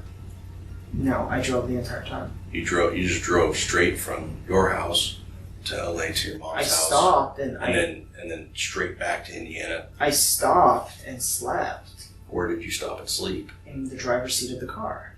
Okay. Well, where did you actually stop? Going to California, first place I stopped was Albuquerque. Albuquerque, New Mexico? Yeah. Okay. And you remember where you stopped? No, it was like a rest stop. So it was not in Albuquerque, it was nearby, off the highway, rest stop. Okay. How long? 3 hours, 4 hours. Okay. Yeah. Was that the only time you stopped? For that trip. For that entire trip? Then went to California, and then I went to an In-N-Out, and then I slept in the car there after eating, and then I went up to my mom's. I was going to surprise her. She wasn't there, and then I drove back. Okay. When you say she wasn't there? She wasn't there. I called her on my Cricket phone. Uh-huh. I drove by. Her car wasn't there. I called her on my phone, the other phone. She didn't pick up. I guess she was at work. And I had to get back. When you got back from this trip to your mom's? Okay, yes. What date and time did you get back to Bloomington? Friday. Friday? Friday. Which was the 26th? I think so. Okay. And about what time? Evening. Evening? Yeah, about 4 p.m. What did you tell Hannah when you got back? Nothing, I just told her that Chicago was fine. It's windy, it was cold, it was fun. That was it. As far as she's going to tell me that that's what happened? Yeah. Okay. Where did you stop along your route going out there as far as to eat and stuff? Did you stop to eat? No, because I packed sandwiches and I bought a bottle of, not a bottle, but a 12-pack of water. When did you buy that stuff? Sunday, Monday. In preparation for the trip? Yeah. What did you buy again? Just like lunch meats, water, there's these small energy drinks that I got. That was it. Okay. And what else did you take with you in the Jeep up to California? Clothes.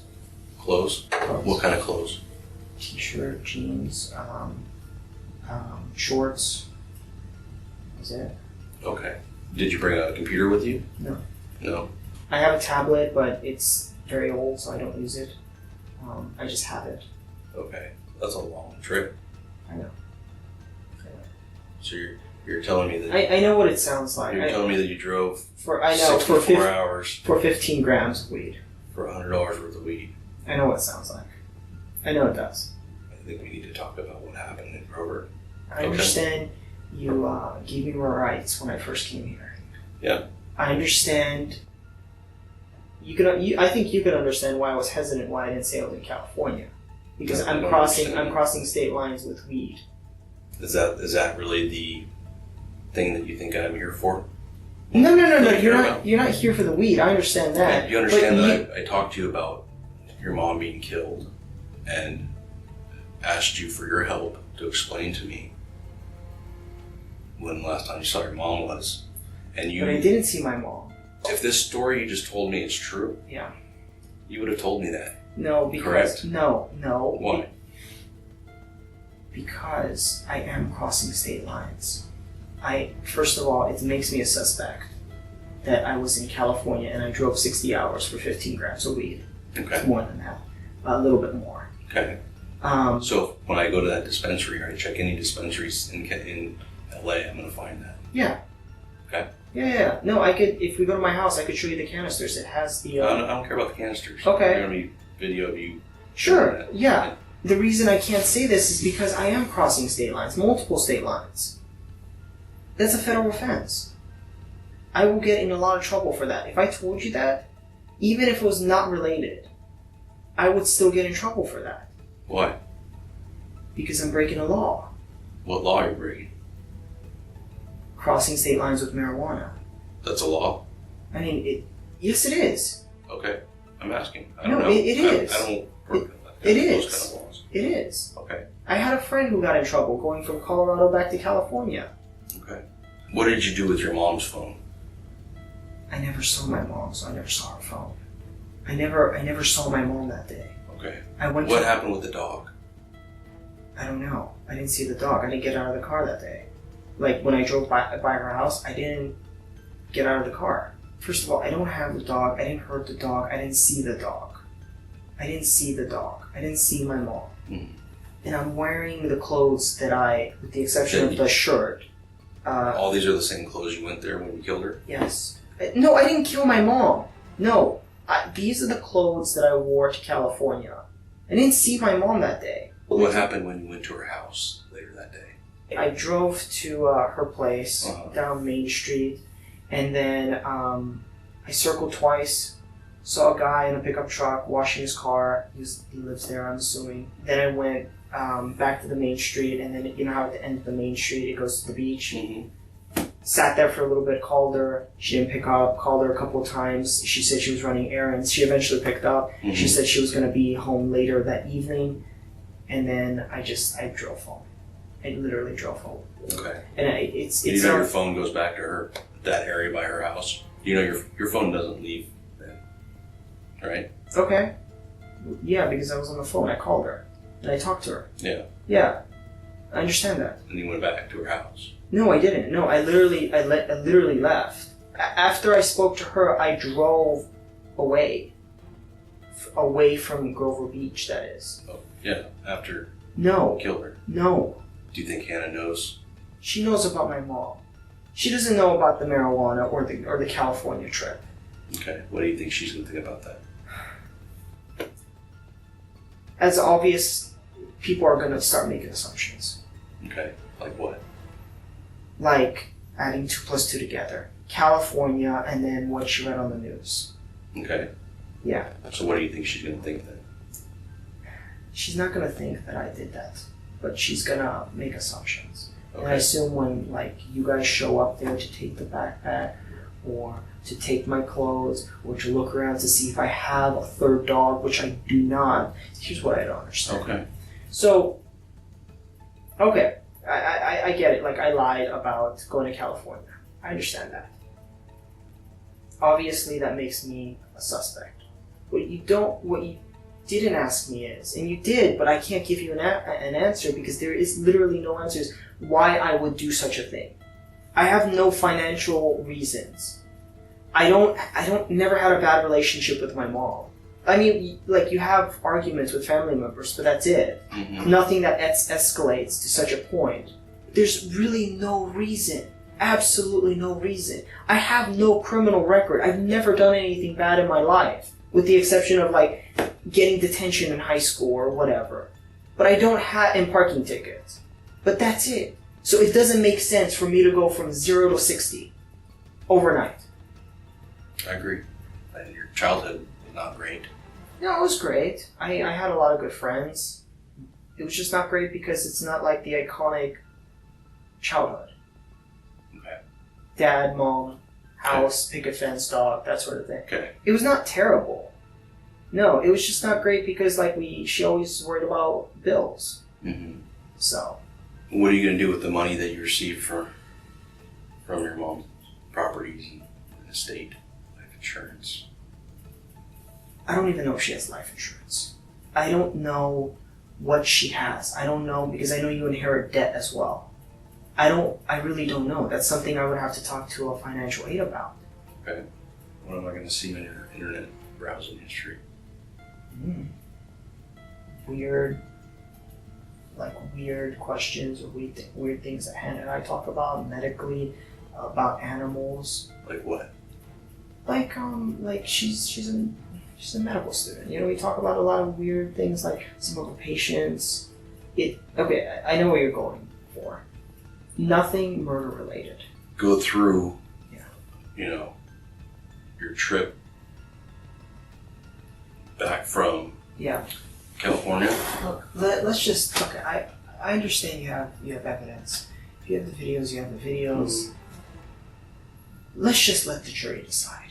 Okay, let's just do that. Well, let me tell you because, this. Because here's the thing, Casey. Here's the thing. Let me tell you what's going to happen here. Because I already know what will. You're asking me questions about my PC, about my shoes. Stop. May I just 1 minute? Okay.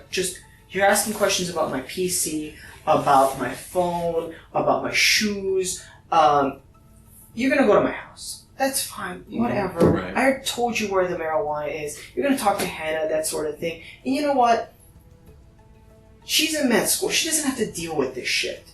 So even if you, at the very end, you find out that I did not do this, right? The whole, my relationship is done with her. It's already been established at this point because you have to do your job, and I'm not blaming you. Okay, here's the code. Give me a pair of pants. I'll give you these, and then whatever happens, happens. Okay. But in the end, I already know that I didn't do anything to my mom. And that'll be established eventually. If it's not, I don't know what to say. But I didn't do anything, okay? And I don't want to waste my time and your time here. Let's just... Did you name Athena? Yeah, I did. And then my mom changed her name because it doesn't even matter. Let's just do this. Because, you know what? Well, to me, what matters is... I know what matters. You're trying to get to a motive, but there is no motive here.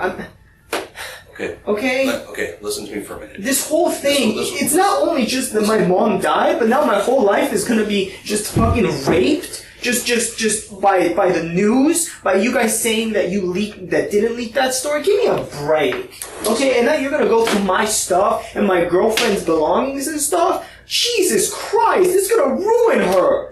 Okay? All because, and you're gonna find out. You're gonna find out. Okay? But in the end, it doesn't affect you. I could move on. It's not a big deal. There's a million fish out there, but damn, man.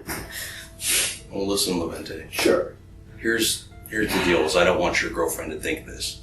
Because there's only two things you said when it comes down to it. Yeah. Okay? We have all this evidence showing you... What else do you want from me? Listen. What I want is you to listen for a second. I'm listening. Okay. There's two things, Levente, that I know. Okay? Yeah.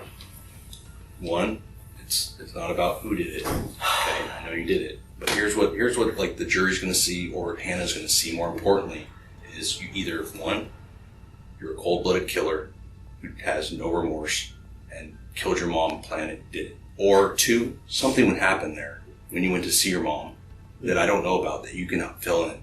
And that's the only thing that the jury or Hannah needs to know about you. No, because... You understand that? I do. So, I do. Are you a cold-blooded killer? Or did something else happen in the house? I never... What else happened in the house then? I never saw... No, that's we're past that, Levente. Are All right, we are. How are we past that? We're way past that. Prove it to me. I'm telling you, I've already proved it, okay, that you did this. Okay? No, you haven't. Okay. To me, Levente, you need to be able to explain this. Because no one else is going to understand. You're the only one who can give us that part. Okay, see, I told you, there's no reason for me to hurt my mom. Okay? You want to brand me as a cold-blooded killer? I don't want to brand you as or the jury? Fine, but we'll see. But you don't have the evidence. Did something else happen there? No, because I didn't see my mom. I did not see her, face to face, interact with her. I did not see her that week. I wanted to surprise her. I wanted to tell her in person that she is going to have a daughter-in-law. And did you tell her that? No, because I didn't see her. I was going to tell her in person. She's been having a tough time with her neighbors. So I wanted to give her some happiness for once. And I wanted to tell her. Not over the phone, face to face. And then tell her, look, why don't you take a week off or something like that in December so you could come to Florida and meet her parents? I've watched the videos with my own eyes. I've looked at all the cell phone tower data. I've looked at all the license plate reader. I've watched her apartment complex. There's video all around it. I'm not denying. Okay? And you go in that house. You go in that house on video. I don't. You do. I do not. The fact that we know all these things. How do you think I knew about you leaving with a dog? How do you think I knew about... Because you showed me a video of some guy leaving with a dog. No, I saw another video of you going in. Okay? There's no doubt in my mind you were in that house. Tell me what happened in the house that night. Maybe it's something different than what I think. Nothing happened. What happened in the house? Nothing happened because I didn't go in the house. I didn't see my mom. You parked up the street, okay, and you walked down to the house. And then afterwards, you walked back up to your Jeep, and you get in your Jeep and you drive. And you leave the area at about 11 p.m., okay? You get rid of her or turn her mom's phone off right after that, okay? So her phone goes with you, with your Cricket phone and your other phone. We're communicating with towers right from her house, okay? You took her phone with you. I did, because I didn't see my mom. I didn't go in the house. Look, I'm not in denial. Okay. Okay, I'm not like I don't have dual personalities or anything like that. I'm telling you. Do you understand that the story you gave me about driving 64 hours across country I know what's to buy marijuana, $100 worth? I know. Do you understand how ridiculous that sounds? I do know. So then you should understand. You're a smart guy. I do know. No, I understand you completely. And the thing is, like, I can't say anything otherwise. No, listen to the rest of it. Okay. You bought a prepaid burner phone from Best Buy so you can make this trip to contact your mom. I want you to tell me. Tell me what each thing means. Okay. Burner phone, traveling across California, lying about the trip to a detective, not telling anybody about it, including girlfriend, $100 weed, and then visiting mom's house. I know what it looks like. A phone, that's weird. Like, why isn't he just calling from his phone? Oh, probably he knows that. Cell towers, and I think I already mentioned how I know the cell towers work. So that's established. Traveling across the country and not telling anyone. That's weird. Why doesn't he tell anybody? Okay, he has a mission or a plan. Visiting mom's house without telling her or telling anybody. That's also weird. I know what it looks like, Casey. Okay. But the thing is, all of that by itself would be weird, except for the time that you went there. I know. We find your mom in there. Okay? If there's some other reason that I don't know about other than you're just being a cold-blooded killer, you can tell me that. From 0 to 100? Yeah. It happens. I've been doing this job a long time. It happens to everyone. People make mistakes. People get frustrated. People get angry. People need things in their lives that they don't have. So there's a lot of reasons people go from 0 to 100. You've been to my mom's house. There's nothing I need in there. Even the promise ring. Like, I don't care about that. I did not go in the house. I didn't. How can you say that? How can you sit here and tell me that when I know different? How can you sit here and tell me that? Because... Do you know how ridiculous that sounds? Because That's ridiculous. That won't make sense to anybody else either. Do you understand that? The only thing that's going to make sense is if you can help explain what happened in there. I can't, because I didn't go in. I can't tell you what happened if it didn't happen, correct? I can't. You're choosing not to because it did happen. No, it didn't. Levente, that's not a question for me. I have no question about that. I want to know why. I had a very good relationship with my mom. Very good. Up till that day. And other people told me that actually you were fairly rude to her sometimes. Okay, so that's why I'm trying to get understanding. Rude in what sense? Like she calls me 9:30 and I have to tell her I have to go, I can't talk to you. That's not rude. I never swore at my mom. I never said any bad word in front of her except maybe like not directed at her. Like, I would say a bad word, but not like bitch or anything like that. I would say like, oh, that's dumb, but I was never rude to her. Well... Okay, I don't know who's saying this. They listened to you talking to her on several occasions. And they do say you were actually very rude. Okay. And did cuss.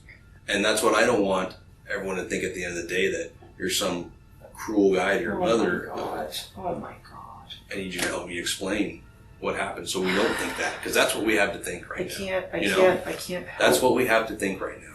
How did your Jeep get right there? How did the other burner phone you bought get there? Because both phones were in the car and I drove by her house. Okay. Yes. At what time? Afternoon and then late afternoon. Right. At 11 at night? No. I left long before then. Well, your cell phones didn't. You have my phone. You're I don't know, downloading it right now. You'll see that it's... Okay. Well, we'll look at it. Maybe that'll explain something. Yeah. Okay. Let me go see if it's done. Look, can we just please continue the conversation? I know you're going outside, taking a break, that sort of thing. Okay, I already said let's just speed up. I gave your phone to my technician that can download it. Okay, let's just speed up this process. Okay. Do you not want to look at your phone to help explain what's on there? No, because you're gonna leave the. I've seen enough TV to know what happens. Okay, you're gonna leave the room. You're gonna let me sit here, vegetate in my own thoughts, that sort of thing. I can't go to the bathroom. Can't drink water. It's gonna pass 24 hours. That sort of thing. I'm not. You say I'm smart, but come on. I know some of these tricks because I've seen TV. Okay. Okay. You obviously thought a lot about this. No, well, yeah, because you left the room for like half an hour, and I have to think here, and I have to sit here and think, what else is he gonna do? Okay. Do you want to look at your phone with me? If you want, sure. You might be able to explain things, and that's why I asked. Whatever you want. Do you know Okay, I'm. You know, since we've talked on the phone, I have been very forthcoming with everything.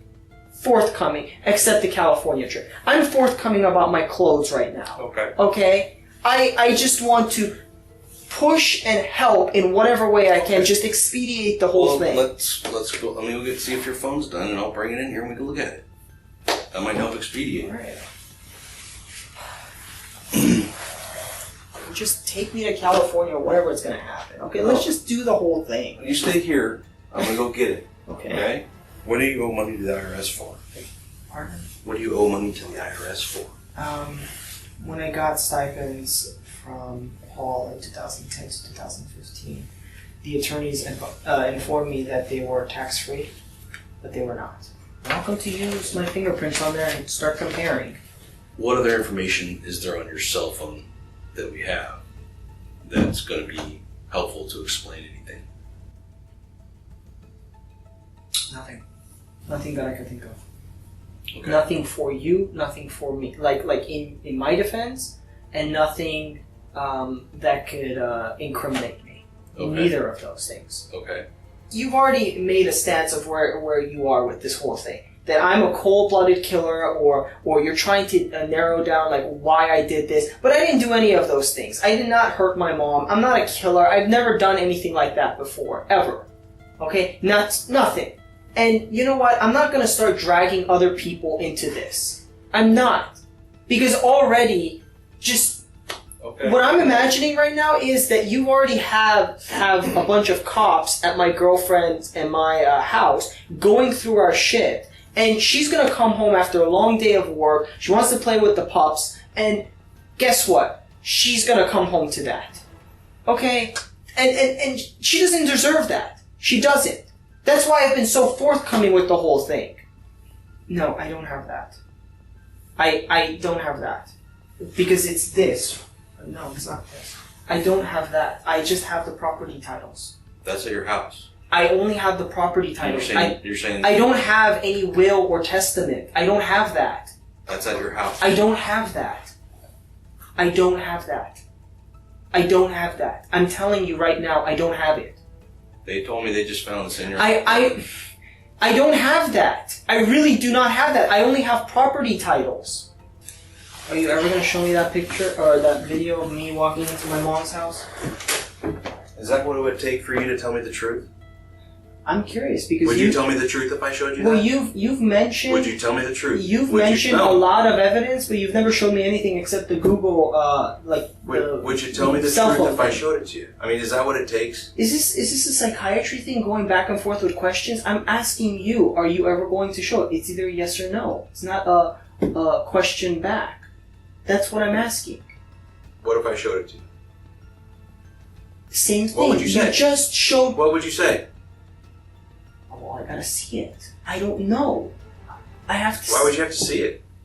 You know. Because no, I don't. Because you're telling me this. You're telling me you have so much evidence of this and that, but you haven't shown me anything except the map and the cell phone. I didn't go to my mom's house. Prove it to me. Just please prove it to me. Because and then what? I don't know. I don't know. What do you mean you don't know? What do you mean? Then you would tell me what happened. You know, this is a psychology thing. It's not. Or this is like a psychology meet where you ask one question and then a psychiatrist or psychologist ask a question back, and it just goes question. Nothing gets done. I'm gonna go see if your phone's done. I'm just asking.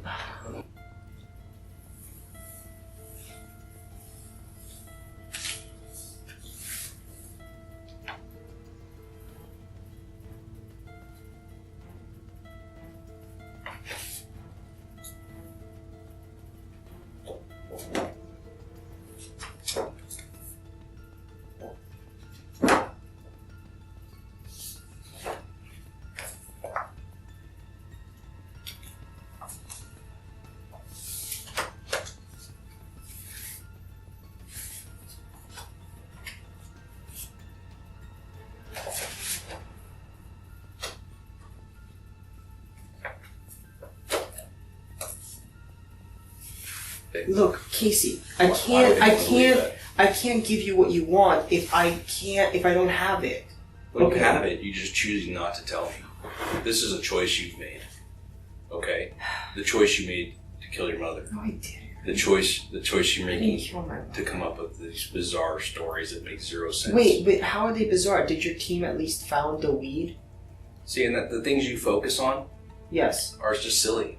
Okay, they're silly. But was she dead on the day I arrived? Or she was dead when you killed her. I didn't kill her. You did. I didn't kill her. Okay, Levente. Yes. So, unless there's anything further that you want to talk to me about and be honest about, I think we're done. Is there anything you want to tell me? Now's your opportunity. No, I have nothing else to say. Okay. Why don't you go ahead and stand up and take your jacket off for me? I'm placing you under arrest for the murder of your mother. While Detective Neal sat across from Lente in that interview room, the deputy district attorney back in California, a woman named Lindsay Brenner, was pulling Lente's actual financial records. Lente had spent the morning telling Neal that he was financially stable. He had described work at Disney. He had described success as a day trader. He had described his long-term plan with the confidence of a man who had nothing to worry about. The numbers told a different story. Across the entire annuity from his mother's deceased boyfriend, Lente had received approximately $130,000. By October of 2018, his trading accounts were down nearly $49,000. He owed approximately $70,000 in student loans, and he owed the Internal Revenue Service roughly $112,000. Added up, he was not stable. He was not successful. He was hemorrhaging money in every direction at once.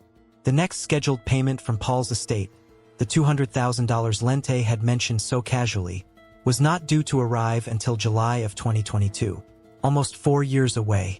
He was 26 years old, drowning in debt, and there was a 4-year wait between him and his next deposit. But there was another asset, an asset that, unlike Paul's structured annuity, could be liquidated immediately. His mother's condo, her savings, her life insurance, the home of a Hungarian refugee who had crossed an ocean and worked every day of her adult life to give her son the future she did not have. Everything she owned, under the trust she had quietly written months earlier, would pass to one person. Him. The math worked. He drove 30 hours to collect. Detective Neal was not done. When the search team had executed the warrant at Lente's apartment that morning, they had seized every electronic device they could find. Computers, phones, an old, dust-covered iPad.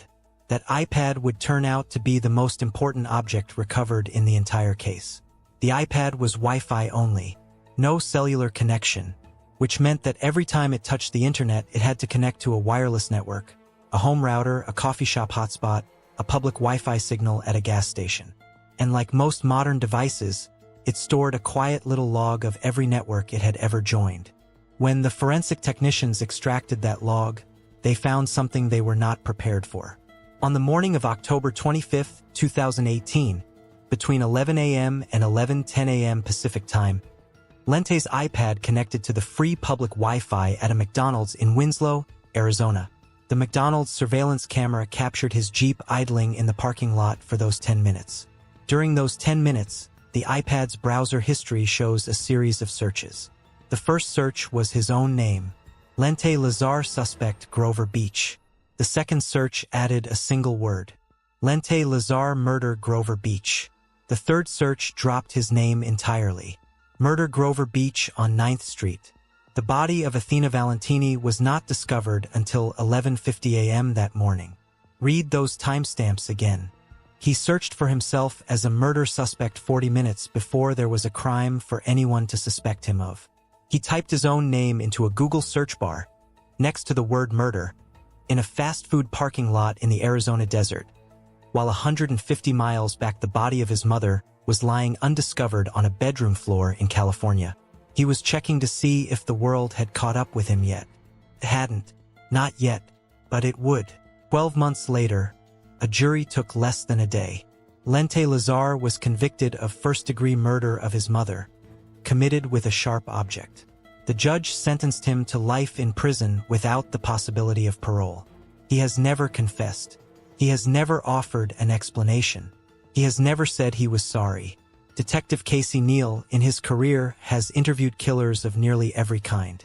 Crimes of passion, crimes of jealousy, crimes of rage. He has sat across from people who pulled triggers in moments they could not take back, and he has sat across from people who planned for weeks. Of all of them, he has described one as the most pathological liar he ever encountered. A man, in Neal's words, of complete and remorseless emptiness.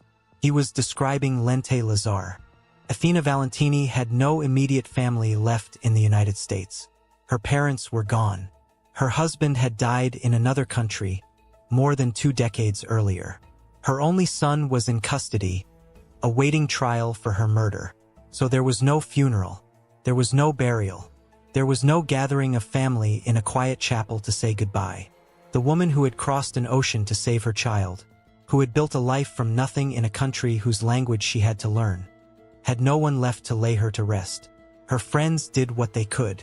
They held a small memorial. They told stories about her dancing.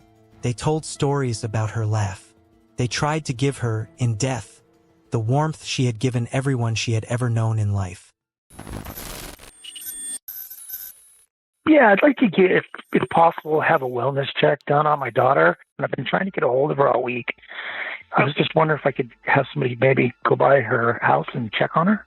Last time we heard from her, she got off the plane coming back from L.A. It was 1 a.m. She was going to grab an Uber and go home, but that's the last I've heard from her. So 1 a.m. this morning? No, 1 a.m. Monday morning. So we've been trying to get a hold of her all week. Usually it's unlike her to return a call, but it goes straight to voicemails. Mackenzie Alyssa Lewick was 23 years old. She had been born on March 8, 1996, in El Segundo, California, a small beachside suburb tucked underneath the LAX flight path. She was the only daughter in a family of 4 children, and from the way her family talked about her, she had been the one who carried the weight of being the only girl with grace. Her father worked in healthcare logistics. Her brothers adored her. She had been a swimmer and a water polo player in high school, where she had also helped launch a club focused on breast cancer awareness. The first sign of a young woman who would, throughout her short life, gravitate toward causes that protected other women. By 2019, she was a senior at the University of Utah, 2 semesters away from a degree in pre-nursing and kinesiology. She wanted to be a nurse, possibly a doctor. She lived in a rented house with 2 roommates and a cat. She worked at a biological testing company. She was a member of Alpha Chi Omega, a sorority whose national philanthropic focus is, by a cruel coincidence this story will keep returning to, domestic violence awareness. That week in California, Mackenzie had been at her grandmother's funeral. She had stayed for nearly a week, comforting her parents and her brothers.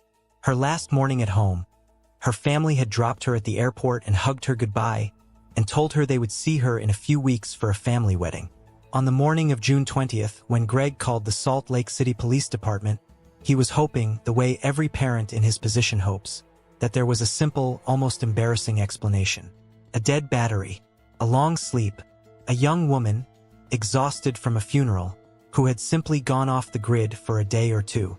The wellness check would prove him wrong. And does anyone have a key? I don't know. The landlord may. I don't know of anybody that would be there besides the roommates that would have a key. You know what? I take that back. She said she dropped one behind the mailbox, but she could never get it out. So there may be one back there. Somebody can fish it out, but I don't know if she ever got it out or not. When officers reached Mackenzie's house that afternoon, they faced a problem the case would never quite recover from. They couldn't get in. The landlord wasn't answering his phone. You know where your landlord lives? Does he live on the premises, or how we can get a hold of him to maybe get a key or something like that if we need it? Yes, a key to the apartment so that we might be able to go in there just in case she is in there injured or something like that. I don't think University of Utah is going to give us any information. Like, we could probably call up there and see if she's supposed to be in a class. Yeah, she's enrolled. They could go check her classes to see if she's there, but this is her car. And landlord's not answering his phone, so I just left him a message. Eventually, one of her roommates arrived and let them inside. What they found was not a sleeping young woman. There was no suitcase. There was no overnight bag. Her car was in the driveway, untouched. Her cat had been fed by a roommate who knew Mackenzie had asked him to watch the animal while she was in California, but who had no idea what day she was supposed to come back. The University of Utah confirmed she hadn't been in class all week. She had a midterm exam due online by midnight that very night. She hadn't logged in. The biological testing company hadn't seen her since California either. She had landed. She had texted her mother. And somewhere between the airport and her own bed, she had disappeared.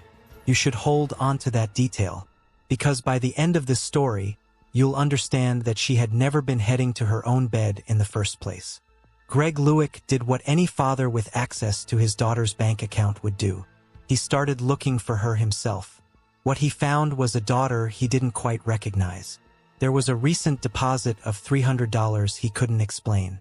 Mackenzie hadn't asked her parents to help with tuition in months. She hadn't asked for help with rent. She had recently bought new furniture. None of it matched the family's understanding of what she was earning. Then her brother told the police something Greg and Diane had not known. Mackenzie had been seeing men through Tinder. She might have been seeing someone in Park City. One of her sorority sisters added another layer. Mackenzie had told her, in confidence, that she had been thinking about becoming a stripper. Not for money exactly. I think she was trying to almost gain confidence and security in herself. I think she realized she was really shy and she wanted to be more outgoing and meet people. To stop being the shy version of herself she had never quite escaped. A male friend her family didn't know about filled in the rest. He and Mackenzie had been casually dating on and off since the previous September. They were never exclusive. They had plans to meet up after she got back from California. And Mackenzie, he told investigators flatly, had been a regular sugar baby. She used Tinder. She also used a website called Seeking Arrangement, a platform whose homepage promises, in its own marketing language, a new way for relationships to form and grow. She had last logged into Seeking Arrangement on June 16th, the day before her flight home, a few hours before her last text. The Mackenzie her family had known was the eldest sister, the honor student, the sorority girl, the young woman with a tattoo of a star on her back and a future in nursing and a list of charities she gave her free time to. The Mackenzie the investigation was starting to see was all of that, and also a 23-year-old who had survived a sexual assault the year before, who was in therapy and on medication, who had recently come out to her family as bisexual, and who was quietly building a financial life her parents didn't know about. These were not separate women. They were the same woman. And the difference between the two pictures was not a moral problem. It was a tactical one, because somewhere inside that second picture was the name of the person who had been waiting in the dark car at Hatch Park. The investigators just needed to find it. The first place they looked was her phone. AT&T records placed Mackenzie's device active in the early hours of June 17th, exactly as expected after her flight landed. But in the 18-minute window between 1:50 a.m. and 2:08 a.m., she had sent 8 text messages to a single number. The content of those messages was not preserved by the carrier. The number was unknown. At 2:59 a.m., her phone went offline. It did not come back on the next morning. It did not come back on the morning after that. As of the night the wellness check happened, it had been dark for nearly 4 full days. The police listed her officially as a missing person and sent a text to her own phone in case. Somehow, she was choosing not to come home. You are an adult. You have the right to silence. We only need to know you are safe. The text went unread. Her family went on television. Everyone is out looking for you around the country, and they all want you to know that we're advocating for you, we're fighting for you, and we're going to bring you home. You know, she might be upset, but come and just call somebody and say, I'm fine, quit looking for me. One thing that we wanted to talk about is she texted her family that she landed at the airport. She wouldn't have done that if she wanted to purposefully disappear. The tip line opened, and within hours it was flooded with sightings, most of them useless. A liquor store called to report that they had seen her buying alcohol with a white man. The witness described tattoos on both of her arms, words on one, an arrow on the other. Mackenzie did not have those tattoos. She had a star on her back. Every false sighting added another layer of static. But underneath the static, the timeline kept refusing to budge. The last digital trace of Mackenzie Lewick was a phone going dark in a parking lot in North Salt Lake at exactly 2:59 a.m. on June 17th. Whatever had happened to her had happened within the next 60 seconds. The only person who could fill in that minute was the Lyft driver. And Lyft, citing privacy policy, was going to make the police get a warrant. It took until June 22nd to get the driver in a chair. He cooperated immediately. I remember I was actually going to turn off my my app and go home, but right then I got another order to go pick somebody up downtown. So I just went to go pick up that person. They seemed to know each other really well because I think all I heard was, "How are you doing? How are your trip?" Just kind of basic greetings. The situation seemed very safe. She obviously knew the person that she was getting into the car with. He drove away. He didn't see anything that would have made him stop. It was now 5 days since Mackenzie had landed. Whatever had happened, whoever had been in that other car, was now 5 days into a head start. And then the technology started catching up. Investigators requested a geofence. A digital sweep of every cell phone that had been near Hatch Park in the window Mackenzie was dropped off. 6 devices had been in the area during that window. One device caught their attention immediately. It had pinged repeatedly near the park. It had gone silent at almost exactly the moment Mackenzie's phone went offline. The device belonged to a 31-year-old IT worker. His name was Ayoola Ajayi. He went by AJ. When investigators cross-referenced his number against Mackenzie's records, the pieces started locking into place. The 8 unanswered texts, they had been to him through a messaging service called the Text Me app, the kind of platform people use when they don't want a paper trail. The 2 of them had been communicating digitally for weeks. They had never met in person. He had been waiting for her in the dark. And in less than 72 hours, the police were going to sit across from him in an interview room and watch him calmly, politely, and almost cheerfully lie about every single thing he had done. You're not under arrest. You're not being detained. You can leave anytime you want to, okay? It just doesn't make sense. I want to get to the root of it too. Yeah. Because when you said my IP is showing, that means something is wrong. So, I have security camera in front of the house, and then I have one inside the house. So that's my baby. Remember, she was with me on that day. Okay. So according to the video, she was with me.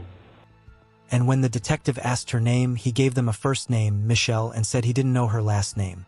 She was 8 months pregnant with his child. He didn't know her last name. He admitted he used the seeking arrangement website. He insisted he had never met anyone through it.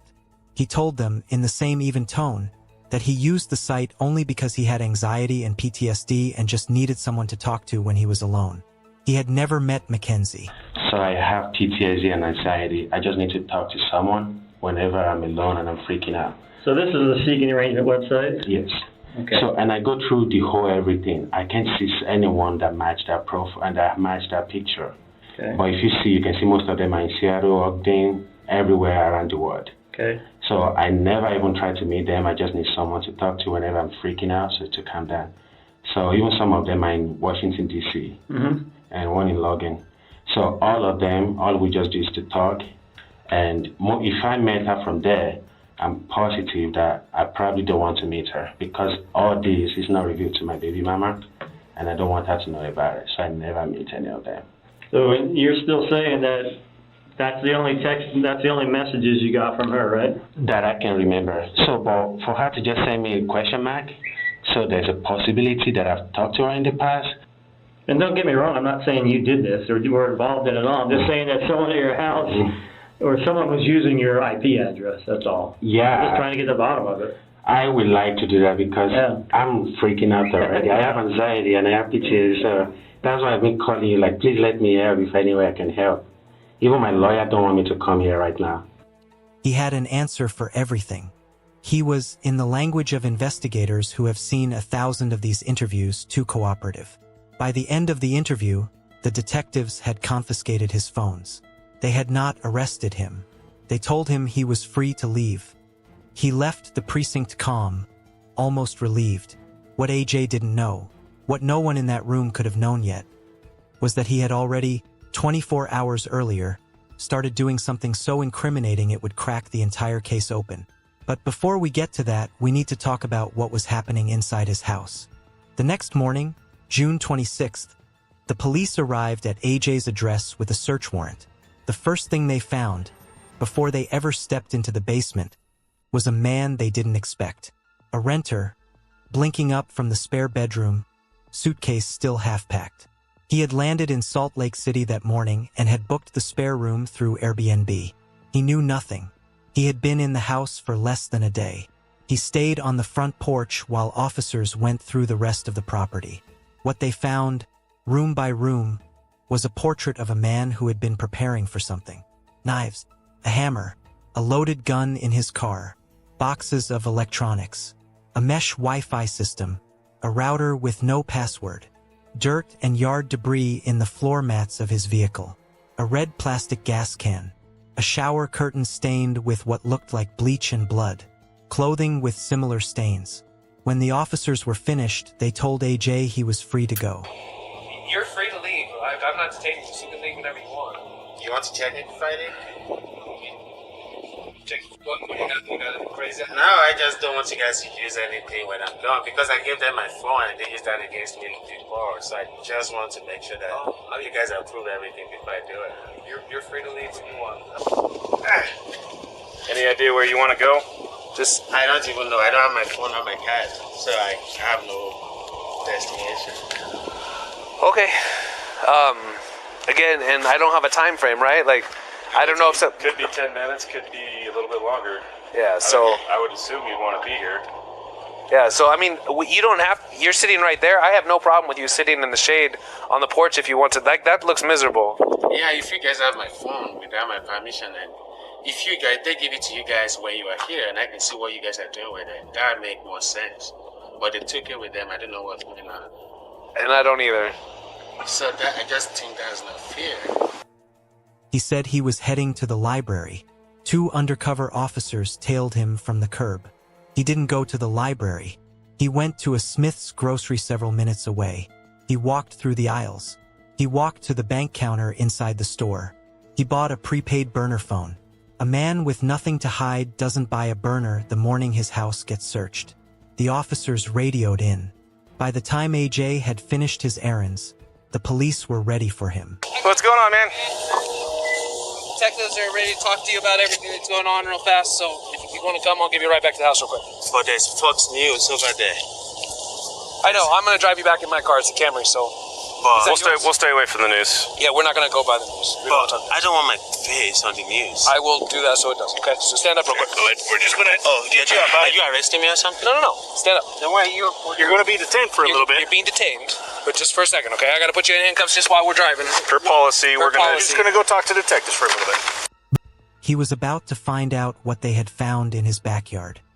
A few houses down from AJ's, a neighbor had been thinking about a smell. She remembered the exact night, June 17th. She had been in her bedroom when the air through her window had turned strange. The smell of gas was outrageous.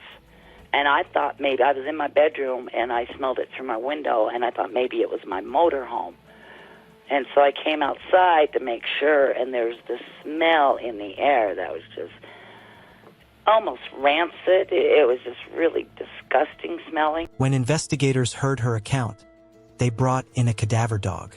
The dog alerted in the backyard almost immediately. The officers dug. The patch of earth had been recently disturbed, freshly turned, packed down, but unmistakably new. In that ground, they found a single piece of human bone. They found charred muscle tissue. They found a fragment of human scalp, with the hair still attached. They found a cell phone. The DNA results came back on June 28th. The remains in Ayoola Ajayi's backyard were Mackenzie Lewick's. This is one of the most difficult phone calls I've ever made, as both Greg and his wife Diana were devastated and heartbroken by this news. The part of this case that should disturb you most is not what AJ did. It is what AJ had already been preparing to do in plain sight for months. The day AJ's name appeared on the local news, 3 strangers reached for their phones at almost the same time. The first was a contractor named Brian Wolf. This is the back door leading down to the basement, where a contractor says the suspect asked him to build a soundproof room, complete with a secret door, hooks on the concrete wall, and also a fingerprint lock. Investigations into Mackenzie's phone showed Brian Wolf could only sit and watch as police announced the end of the search for Mackenzie Lewick. Holy crap. All week on the news, he kept seeing pictures of a house that he was just inside a couple months ago. Now he sees the mugshot of the man he met inside. I've never ever had anybody ask me anything like this. 100% that man that they arrested is the man I met, guaranteed. I'm shaking right now. My heart's pounding. I'm almost about to cry. It's scary. I feel sorry for that girl. He says murder suspect Ayoola Ajayi We just said to put his name down as AJ. wanted him to build a secret soundproof room in the basement right here with a thumbprint lock and hooks hanging from the walls. Just said that his girlfriend was coming into town and needed to get it done before she got there because she was a Mormon girl. She didn't know he drank, so he wanted to hide her alcohol from her. And I was like, well, why do you need it to be soundproof? I told a lot of people that I thought something weird was going on over there, and it turns out there obviously was. He was adamant about getting it done really fast, and money was no object, and he needed to get it done before his girlfriend came into town. He says he still isn't sure what AJ actually wanted the room for. Well, I could totally do it, but I never would have done it. There's no way. But whatever it was, he refused to be a part of it. I just had a gut feeling that the room he wanted built wasn't appropriate for anything. It wasn't something where somebody would want to be in that room alone with him. And even my nephew, when we got out to the truck, we both looked at each other and was like, that was weird, right? And he was like, yeah, that was hella weird. We're not doing this job, right? And I was like, hell no. The second person to call was a house cleaner named Tara Chatterton. She had been hired to clean AJ's house. Tara Chatterton says she was hired to clean the house, but quit after just one day after discovering it bristled with cameras. How many cameras did he have in the house, and where were they placed? I figured around 8 to 10. Wow. But there was one in every single room for sure, but there was several in the master bedroom. And where were the cameras facing in the master bedroom? Towards the bed. She says the accused killer specifically asked her to bring her 12-year-old daughter Cherish with her when she cleaned the house.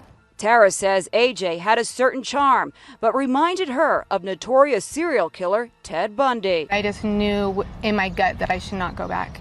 I could just feel it. I just knew that there was something wrong with it. The third was a modeling agency owner named Evie Keener. AJ had approached her at a Salt Lake City networking event the previous summer. He had wanted her to sign him as a model. Evie Keener owns a modeling and talent agency in Salt Lake City that represents dozens of beautiful young women. Evie says she met the accused killer here in Salt Lake City, Utah, at a networking event for models and their agents last summer. She says the suspect approached her about signing with her modeling agency, but she says there was something about him that creeped her out. On the surface, he seemed perfect. He seemed very smart, very good looking. But after attending several networking parties, 31-year-old Ayoola Ajayi began reaching out to Evie on social media. She instinctively sensed danger. He wanted to sign on with my agency, and I did not feel comfortable having him in the same room with my young models. So I just listened to my gut, and I didn't have anything further to do with him. On July 2nd, investigators began searching Logan Canyon, a remote area popular with hikers and climbers. scenic enough that few people would notice fresh ground. On July 3rd, just after midday, they found her. She had been buried in a shallow grave covered with brush. Her wrists were bound behind her back with zip ties. Autopsy would later determine that she had died of blunt force trauma to the side of the head, a blow delivered with a belt after manual strangulation had failed to kill her quickly enough. Her body had been partially burned. Other items belonging to her, including her University of Utah student ID and a bra with burn marks on it, were eventually recovered from the banks of the Jordan River, where AJ had attempted to scatter what could not be buried. He had killed her in his house. He had tied her hands. He had strangled her. He had hit her with a belt. He had carried her into his yard. He had tried to burn her. A neighbor had interrupted him. He had buried her in the dirt instead. And when the police came knocking, he had dug her up again and driven her north into the mountains. There was nothing improvised about any of it. On July 10th, Iola Ajayi was formally charged with aggravated murder, aggravated kidnapping, obstruction of justice, and desecration of a human body. Over a year later, on October 7, 2020, he stood in a courtroom and pleaded guilty. In exchange for the plea, prosecutors took the death penalty off the table. He was sentenced to life in prison without the possibility of parole. He was given an additional 1 to 15 years for the 2018 kidnapping and sexual assault of a woman he had met on Tinder, a survivor who had only come forward after she saw his name on the news in connection with Mackenzie's death. And from the prosecutor's office came the only answer the case would ever offer to the question everyone had been asking. This was, the prosecutor said, murder for murder's sake. AJ had not killed Mackenzie because of a fight. He had not killed her because of money. He had not killed her because of jealousy or rejection or any of the ordinary, terrible reasons people kill the people they know. He had killed her because he had wanted to know what it felt like. He had built the room. He had bought the gas can. He had wired the cameras. He had turned them off. He had logged onto the platform. He had answered the message. He had waited in the dark car. He had needed a person. Any person. He had not known her. He had not had to know her. She was, in the language of the system that finally caught him, available. That is the part of the story that does not let go of you. Mackenzie Lueck was 23 years old. She had a degree she was 2 semesters from finishing. She had a sorority that worked on domestic violence awareness. She had a family in California planning a wedding she was supposed to fly home for. She had a $300 deposit her father didn't understand, and a tattoo of a star on her back, and a therapist she was working things through with, and a casual partner she was looking forward to seeing, and a forward text she sent her mother from a runway in Salt Lake City because her mother was the person she always told when she had landed safely. Landed love you mama. She did not land safely. She landed in a city where the cameras she trusted were fake, on a platform whose other user was a predator, in the path of a man who had spent months building the architecture of a murder for which he didn't yet have a victim, and she got in his car because she had no way to know any of that. There is no useful lesson in this case about her choices. There is one about his, and there is one about all the people in his orbit who saw something wrong, who said no inside themselves, and who had no one to call about a contractor's bad feeling, a cleaner's wrong-angled camera, a modeling agent's gut. The question this case leaves on the table, and the one worth carrying out of this video, is not how a young woman ended up in the back of a lift at 3 in the morning. It is how a man like AJ ended up with a basement plan, a yard full of cameras he could turn off whenever he wanted, and a quiet, untraced login to a website where the only requirement for meeting someone was that they answered his message. How many men like him are doing the same thing tonight? How many of their neighbors have already smelled the smoke? Mackenzie Lueck texted her mother landed love you mama, and she meant it the way every young woman who has ever sent that text has meant it. She was telling her family that the dangerous part of the trip was over. She was wrong about which part was dangerous. And in a country full of platforms with no faces, dummy cameras on public parks, and quiet men with private basements, the only thing standing between the next Mackenzie Lueck and her last text is whether the people around the next AJ decide that their gut is worth picking up the phone for. Brian Wolf turned the job down. Tara Chatterton walked off the property. Evie Keener said no to the meeting. None of them knew it would matter. None of them knew it wasn't enough.